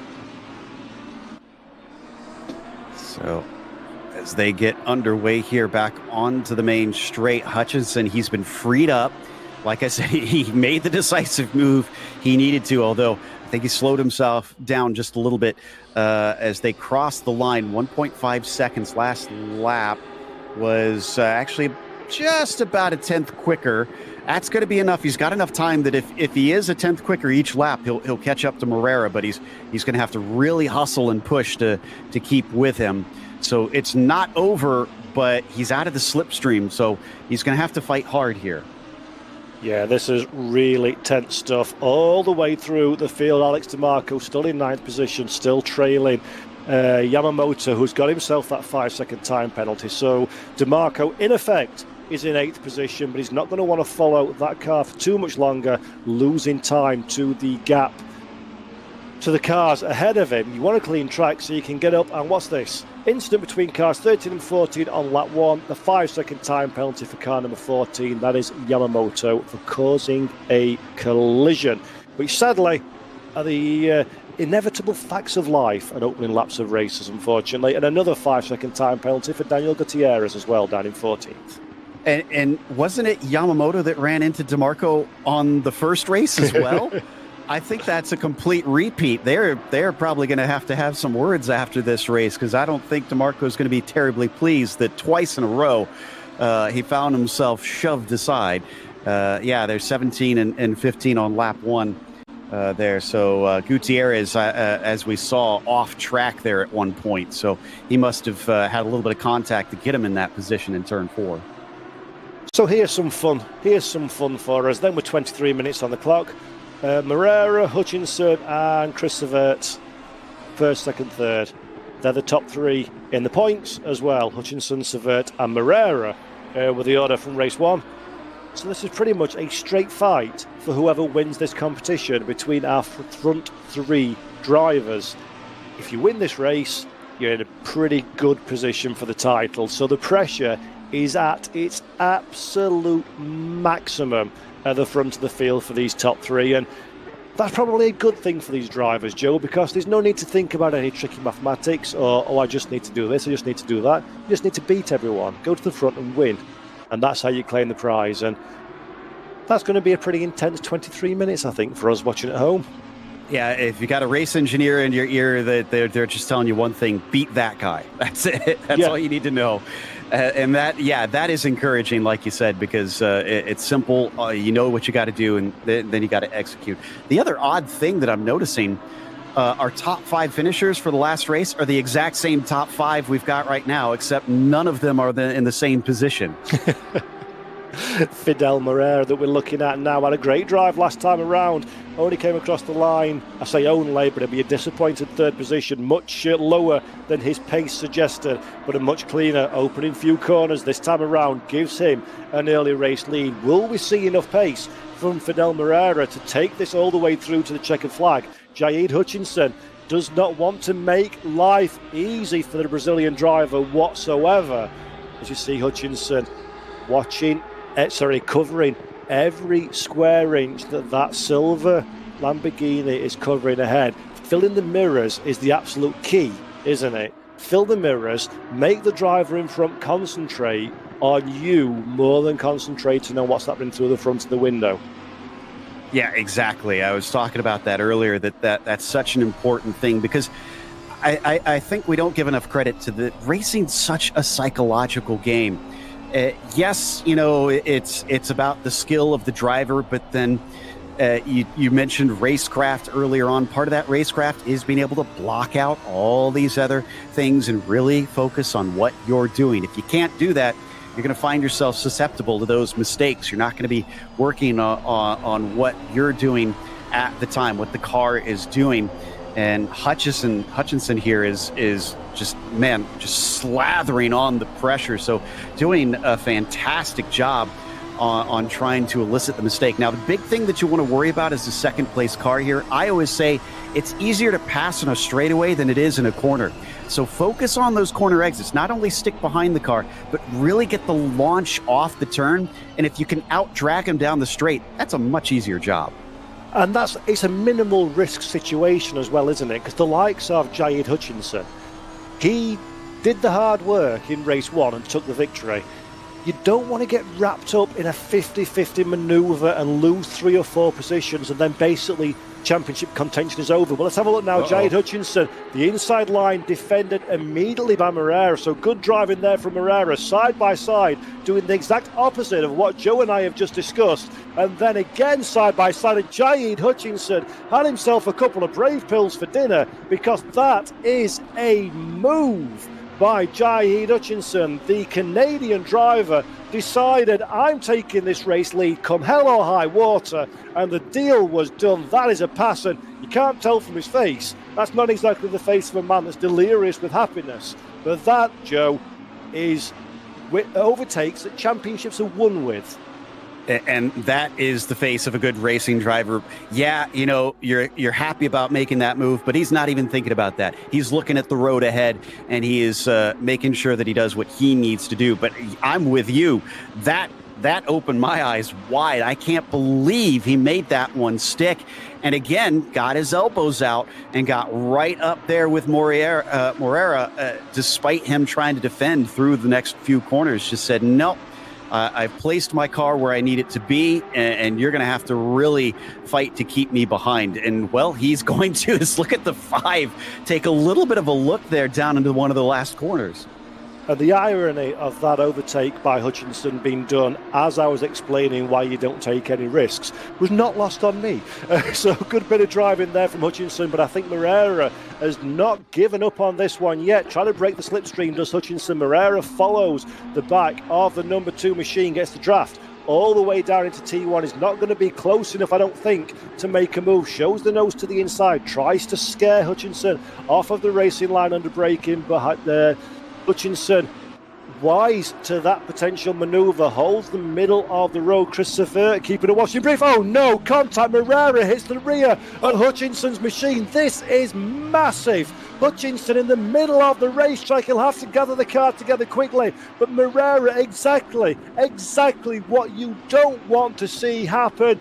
Morera contact with the back of Hutchinson. Now wiping the sweat off his brow. Jaid Hutchinson will be absolutely distraught by that one. Holds on to 5th position, but that is not what you want to see happen. And Chris Savert can't believe his luck. He's suddenly a very comfortable race leader.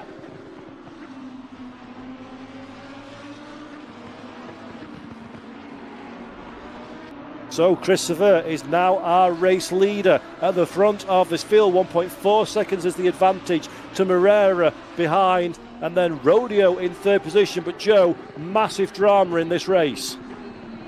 I was just thinking as they were coming down into the first turn once again, Savert needs to be right up on top of them to capitalize in case something happens. And wouldn't you know it, something happened, and now he's leading this race. Morera slotted down into 2nd.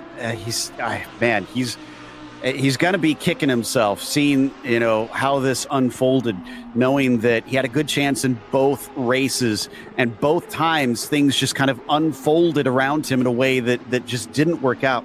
Savert's got to be through the roof right now, though. I mean, this fell into his lap, but again, he's got to stay calm. He's got to make sure. That he that again he works on his own race in this situation. Doesn't try to get overly excited, and doesn't try to race anybody else's race but his own. Yeah, this has got big championship implications. We're looking at Hutchinson now. The car won't be too badly damaged. I don't think it was only light contact, but with the way that the car was positioned on track, that very quickly pirouetted Hutchinson around. But he's back on the attack again. He has got Clifford just ahead of him. So Hutchinson trying to make a bid for 4th position. Would he be able to get it done straight away into the hairpin? Nyson now in 4th position. A time penalty has been applied to Morera. So Morera, for that contact, currently 2nd on track, has given 10-second time penalty by the stewards. That's going to drop him all the way down the running order, and all of a sudden Chris Savert is looking very, very good indeed, Joe, at the top of the field.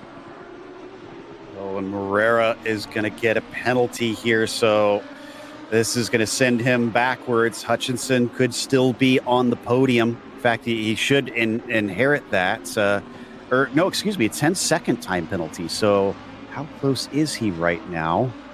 It looks like it is, I think, within range. I think that should give him the spot. Morera's going to have to turn up the wick now. Yeah, this is big drama now for Hutchinson, for Jaid Hutchinson. If he does move up into that 3rd position, courtesy of the 10 seconds penalty for Morera, that will be, as things stand, 3rd place at the checkered flag. That won't be enough to give him the title. He needs a minimum of 2nd, with Chris Savert winning the race, in order to tie on points at the conclusion of this event, as there is a mistake for Chris Savert running deep as I say that one. Morera now has an opportunity to find a way past. Chris Savert from the lead, under pressure. This is the fight for 1st and 2nd position. Morera has that 10-second time penalty to his name, but that's not going to stop him charging and trying to find a way past the American driver. So Savert under big pressure into T1. Will Morera go for the move on the brakes? Yes, he will. Down the inside, runs deep into the corner. Savert goes for the attack again. Still side by side, but Morera doesn't get it done. He does have a second bite though, Joe. This is an opportunity for Morera to find a way past, and Chris Savert will be very conscious that car is one that's been in drama already and has a time penalty. He'll afford contact between the two. Exactly. So he did the really smart thing there. You saw him just kind of let him take that inside line, gave him plenty of space. He knew he was coming in too hot, cut back underneath, and he's back up to the front. but I'm not sure if we're going to see Moreira make that same mistake twice.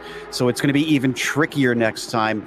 If anything, Chris is probably going to have to get on it, get up on the wheel and start to pull away here, because he can ill afford more attacks like that. If Moreira gets ahead and starts to pull away, I mean, then it's suddenly in Moreira's hands, at least more in his hands on whether or not he can counteract that penalty. Right now, he can't do much about it. Not at all. So Jade Hutchinson lapping around the pretty much 1 minute 38 flat. So he's a good half a second quicker than Rodeo ahead. So Hutchinson still not out of contention for getting that third position on track, second position when the time penalties have all played out. This is not over yet. Jade Hutchinson's day has become significantly more difficult than it needed to be, courtesy of that contact. But he still very much has an opportunity to stay within touching distance of this overall championship. And Fidel Moreira could do Jade Hutchinson the world of good at this moment in time if he can find a way past Chris Savert and start to bring Savert back towards Rodeo and Hutchinson behind. Yeah, absolutely. So Hutchinson is Moreira's biggest fan, ironically, right now, and hoping that he can get back into this. But he still has Rodeo in front of him. Kind of surprised we haven't seen Hutchinson be able to make inroads on Marcelo there and try and take that third place away. Again, the more that you can do yourself, the better. Although, if he doesn't have to lift a finger to try and make some of this stuff happen, great. But you need to take your destiny into your own hands in this situation as much as you can and control what you can control. Well, Hutchinson's taken 1.5 seconds out of Rodeo in the last 2 laps, so he's definitely got the pace, does the number 2 machine, but he still needs to make up that real estate that he's unfortunately dropped behind, courtesy of that drama. 1.1 seconds is the gap between, half a second now is the gap between those 2 drivers, so expect an attack to be launched by Jade Hutchinson at some point over the next lap and a half, and then there'll be 10 minutes left on the clock in which to try to do something about the 2 ahead of him. There is Jade Hutchinson now, very much no longer measured in time, more by the eye. They're nose to tail for the run down into T1. Jade Hutchinson still, look how close he is still actually compared to our race leaders despite the drama. This is good pace from Jade Hutchinson, but does he have too much work to do? Rodeo on the defensive. I don't think he's going to fight too hard against Hutchinson. There's nothing really to be gained by Rodeo for being too aggressive and potentially getting caught up any dramas. The gentlemanly thing to do is to not really squabble too hard. If there's an overtake, let him have it, and then see where things wash out a little bit further on down the line. A 5-second time penalty for car number 23 for causing a collision. Car number 23 is Kessel, currently running in 15th position. Yeah, I mean, it's one thing to know what's the gentlemanly thing to do, but you're asking a racer to not race someone. Yeah, I'm pretty sure he wants to fight hard for this. And if he knows about the penalty, he knows this is for P2. This is for good position right here. Who knows? If something happens to Savert, then it could be for the win. So, yeah, I don't think he's going to give this one up easily. I think Hutchinson is going to have to grab Rodeo's bull by the horns. Oh, I like that one. Well played, sir. Well played indeed. So Jade, I do like myself one of those. Jade Hutchinson now on the attack. Rodeo runs a little bit deep. Hutchinson thought about the outside line, thinks better of it, stays to the inside. Concentrate more on the corner exit. Concentrate on the long straight that is coming up. If you're Jade Hutchinson, you want the pass, but you need to take it in the least risky way possible. Hutchinson a little bit further afield. Scan to win, by the way, the QR code on your screen. Scan it, win big prizes. Jade Hutchinson trying very hard to win a bottom step of the podium at this moment in time, but Rodeo doing good work holding on. He's looking a little bit scruffy now, a couple of small mistakes over the last couple of laps, but Jade Hutchinson very quickly indeed is running out of time to take that third position, and with it the potential to stay in contention for this championship. He will be furious behind the wheel of that number 2 machine. We've still got some racing to do, and there, as I say it, Jade Hutchinson's, there's the opportunity, there's the gap. Is it Lamborghini size? Not quite.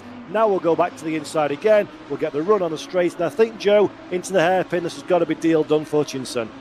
I don't know about deal done, but he's got a very good run here. Oh, jukes him and gets him to go back to the outside. They're going to bang doors. He gets through. He's off into the grass. They're still hitting one another, and he's going to be able to take the position. I'm curious what the stewards are going to think about that because, and they get another, and he's going to get turned.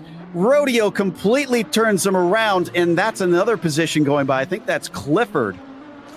Yes, unfortunately, that was suboptimal racecraft from Rodeo and Hutchinson. It has to be said there. Not very good to see that level of contact and what looked quite clearly to me like that may well have been more could have been done to avoid that secondary contact by Rodeo into the hairpin. But now Giant Hutchinson's slim hopes of taking this championship have all but evaporated. And it is Chris Savert and Fidel Moreira, first and second, that are in the prime seats to end this, the Real Race Super Trofeo Esports NALA Regional Final at the top of the field. Savert, the man currently in prime position, front of the field to go with second in race one. We'll see him crown the champion, and 6 minutes and 30 seconds left for this to all wash out. Yeah, it's coming down to it now, and I'm a bit curious about Moreira here because Fidel's been kind of glued to the back, and I haven't seen him make any moves since that initial lunge that failed and gave it right back to Savert. So I'm curious if he's doing this intentionally, if he's waiting and trying to just put the pressure on, or if he's actually struggling to keep up with him, because it's been about 3-4 tenths, so he has been sticking with him. But I would think he would at least kind of show his nose in a few places to just try and rattle that number one. Yeah, exactly. I mean, in the most professional and gentlemanly and clean racing possible, Moreira kind of wants to do that annoying thing, you know, where you just leave the nose down the inside of the apex and kind of make Chris Savert have to go off to avoid anything, because Moreira needs Savert to lose 10 seconds and track position if he wants to take this race victory, which is the only way that he can take this title. So without causing contact or doing anything unsportsmanlike, he needs to make Chris Savert go and see some scenery. And how you do that one in a clean and professional way is a very, very difficult task. Apart from, as you say, just apply as much pressure as humanly possible and see if the number one driving machine can make a mistake all of his own accord. And I don't think that's going to happen very quickly with Chris Savert. He's an experienced and talented driver, doesn't make that many mistakes. No, and I think he's exhausted the mistakes from this one already this evening, having sort of run out of those. So now he's buckled down and is trying to make sure that he doesn't elicit anything more. And it looks like he's really focused. So I'm impressed with what we're seeing out of that number one. If it's kind of funny, I was thinking about it, that NASCAR now races this, the road course instead of on the oval here at Indy, and that looked like a bit of NASCAR before. You talked about how he gets them off to the scenery. Over in America, we call it a bump and run, but I don't know if that'll fly here. No, I think that'll attract the attention of our stewards very quickly indeed. We're a fan of that in touring car racing as well. A little bit of a kiss just to let them know you're there, and almost Moreira doing the little kiss thing there as well to the back of Savert. Very, very good driving to not wrap himself up into the rear of that yellow gold machine ahead. But Fidel Moreira has not given up on this one yet, and we can see, Joe, that jeopardy is not far away if these two drivers are very, very careful indeed. Yeah, it's going to be so easy, especially if he lets his temper get the best of him in this situation and be over eager on the brakes to bump into the back of him, like you said. So he's got to be methodical about this pass. He needs to pick a place that probably he's not expecting to try and catch him by surprise here, kind of scare him almost off the racing line. But at the same time, it can't be a move that is going to send you into the side of that yellow Lambo. So, don't ask me where and how he's going to do it, because I'm not sure, but I just know that he's going to have to get unorthodox with it. Yeah, absolutely. This one is Chris Severt's race to lose at this moment in time, because the 10-second time penalty for Fidel Moreira is going to prove absolutely critical come the checkered flag. He's second on track at this moment in time. He's by 0.6 of a second. Second position still in the race, as Rodeo is 10.6 away in third position. Hutchinson, by the way, still on the racetrack in fifth place, but he'll be infuriated with the multiple contacts that he's experienced over the course of this race, not least of which was the one that we saw a little bit earlier on that sent the number 2 machine very firmly sideways and out of pretty much overall contention for race and championship victory. 2 minutes 15 seconds left on the clock. Don't forget, everybody at home, you've only got 2 minutes and 15 seconds left to scan and win the QR code that will pop up on our screen in a few moments' time. Have a chance to win 300 or 150 euro voucher to spend at the Lamborghini store, and also drop you into the prize pool where you could potentially win a VIP experience at Lamborghini, see the Lamborghini Museum, and understand and see all things Lamborghini. So it's free to enter, free to register, scan and win. You can have an opportunity to take home very cool prizes indeed. And 1 minute 37 seconds left, just enough time to whip the phone out and give it a go. And speaking of enough time left, I fear that Moreira has kind of run out of time. Like you said earlier, he needs that car to have a problem in front of him at this point. Even if he makes the pass, unless Chris completely bins it, he's not going to be able to outrun him by 10 seconds in a single lap. So either he's given up hope on this one, is just going to settle into this second place, or we've got a real bonsai move coming our way down into turn 1. Yeah, it's never over till it's over, but it does look very much like the odds are stacked against Fidel Moreira in second position. Chris Severt now has just got a lap and a bit in which to bring this car home and take with it the victory and the championship. Car number 1, position number 1 in the pound seats for the 2023 The Real Race Super Trofeo Esports NALA regional final, and victory that comes with it. Crosses the start-finish line once again. A 5-second penalty, by the way, for Rodeo in third position, and just popped up there as well. So 2 drivers out of 3 on the podium spots are carrying time penalties to the end of this race. Nobody wants this championship, do they? Really, and Rodeo, if you're just joining us, yep, there it is. That was for a couple laps ago when he and Hutchinson were having that almost too fierce of a battle, and wound up leaving Jaid at the side of the road, unfortunately. So I'm actually a little bit surprised that it's only 10 seconds. That seemed a little egregious, but again, they've had a closer look, so they know better than I do what the rules say in this situation. But this will mean that Clifford is going to advance up at least 1, maybe 2 positions. Hutchinson, is he going to actually get on the podium here? That's maths that need to be done by far more intelligent people than me when it comes to being live on air. I have a rule in commentary, only one rule: make no calculations, no matter how simple, because they're always wrong. But yes, I agree. I think 10 seconds is quite a light penalisation there for Rodeo. But again, we have much less information than our stewards, who do great work, and they've looked at it from all angles and made that decision, and 10 seconds it is for our third place driver. And this is it. This is the checkered flag here for Severt. Yep, through the final corner. Small mistake there, right at the very death. But Chris Severt takes the checkered flag, wins the second and final race of the afternoon here in Lamborghini, The Real Race Super Trofeo Esports NALA regional final. Moreira crosses the line in second position. Rodeo in third place. 10-second time penalties to be applied. Clifford and Hutchinson at the death finishes in fifth place. But Chris Severt came into this event as the fastest driver in the hot stint qualification, put the car on pole position and had a run to second at the flag in race 1, and then more than made up for it in the second race of the afternoon to take the victory. And all things being equal, could very well be our champion. There's still provisional results, of course. We need to check, make sure everything is above board, Joe. But that feels very much like a driver champion to me. Same here. And I only want to be smug about this because this never happens for me. But I got both predictions right. Just saying. yes, that's you will now be known as the Oracle. The first time that I have worked with you, you've got 100% strike rate of predictions. So you will now... Right, so what are the national lottery numbers, please, for this week?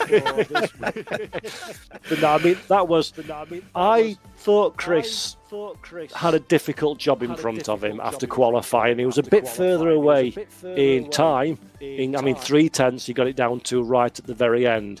But he looked to me like the driver in the most trouble, I think it's fair to say. So to come through and take the victory, it's a very impressive performance from Chris.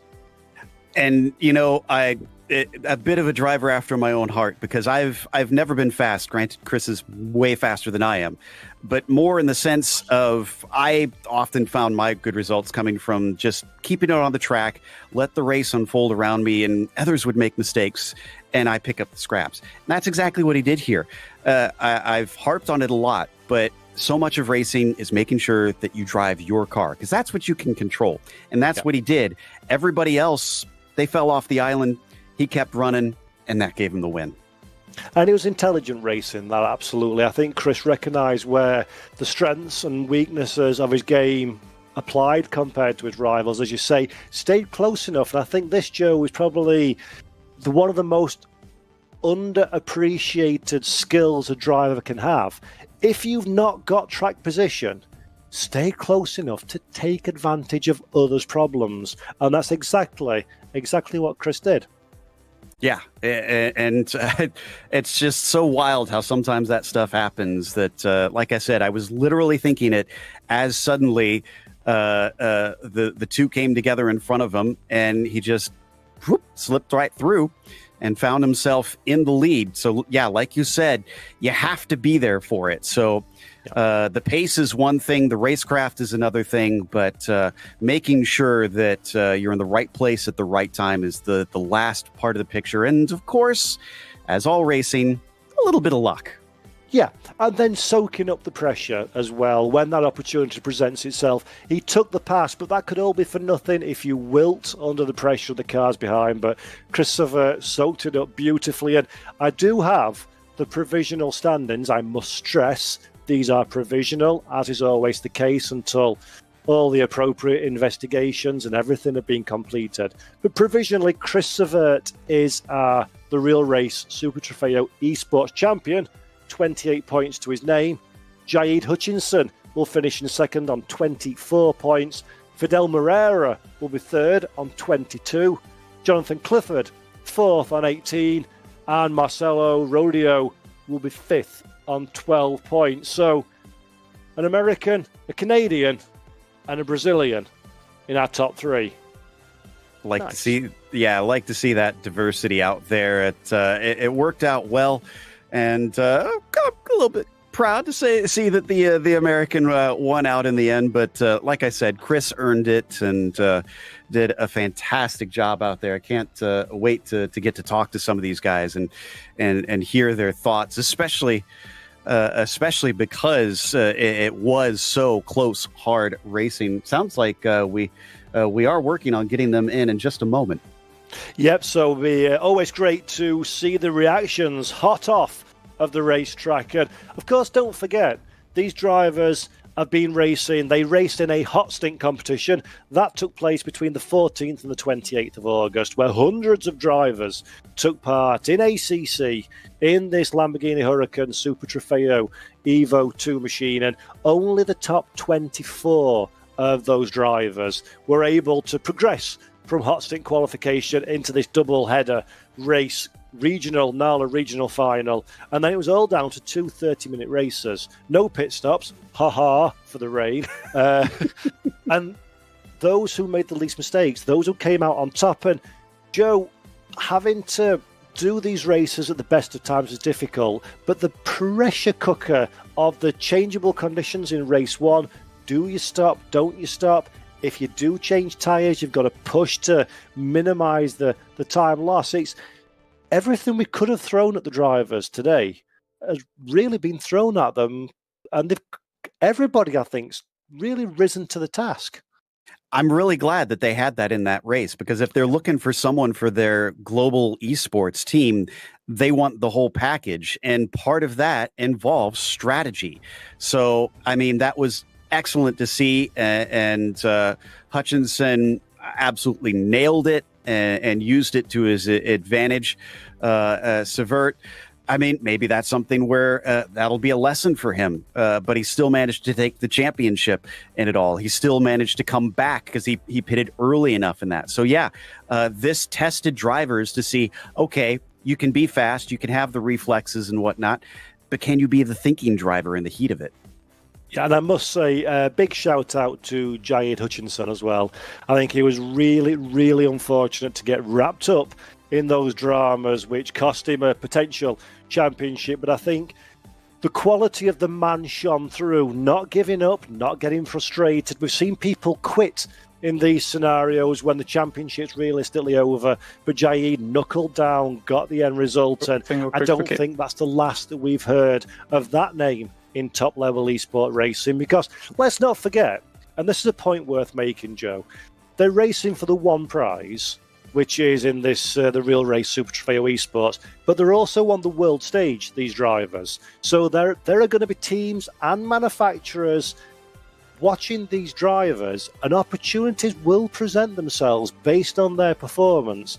And the likes of Jaid Hutchinson, I think, has really gone forward and proven himself to be a name to very much keep our eye on in future seasons of racing. And apologies, but I lost audio on you there. But whatever the case, I do see that one Chris Severt is starting to get ready to come and chat with us. So let's see what a new provisionally reigning champion has to say. Well, you're absolutely right, Joe. Thank you very much. And it is my absolute distinct pleasure to welcome a man who provisionally is the Real Race Super Trofeo Esports champion. Chris, congratulations. And how are you feeling? I can barely hear you. You're all chopping up, but I think I got the gist. I'm feeling pretty all right. Been a rough couple of weeks for me, and I think I finally got a somewhat of a decent result from something. An outstanding drive in that second race. Talk to me about how your race unfolded. Oh, nuts. Chris, can you hear me?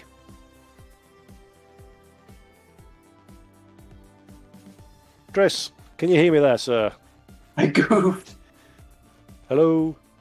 Okay, I'm here. Can you hear me now? Ah, welcome back. Okay, yeah. I don't know what was going so weird. Discord was being all funky.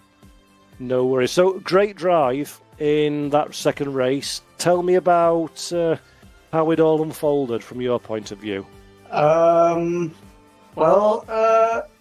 in terms of qualifying, I was out getting a snack, and I was a little bit late coming back in.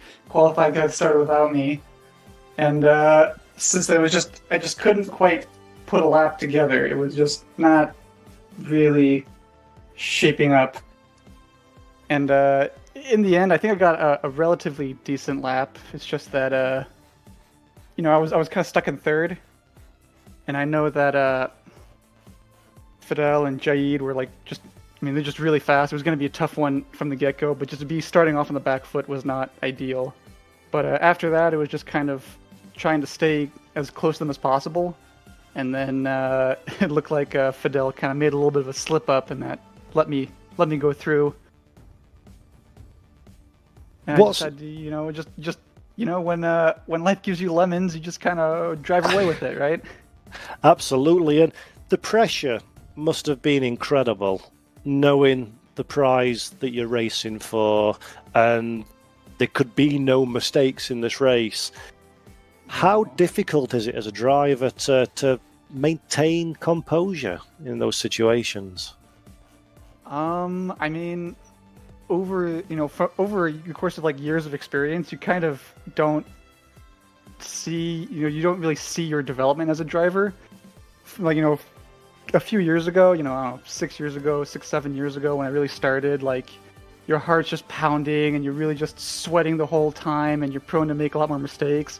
And then as the years of experience come in, you get to the point where like every race you do is just another race. And you kind of have to maintain that same ideology around it. And then, when it gets to the point where you're starting to race for really important stuff, it doesn't feel as important. Your heart's not racing at the beginning of a race, but like it kind of for me it's a bit of a delayed reaction.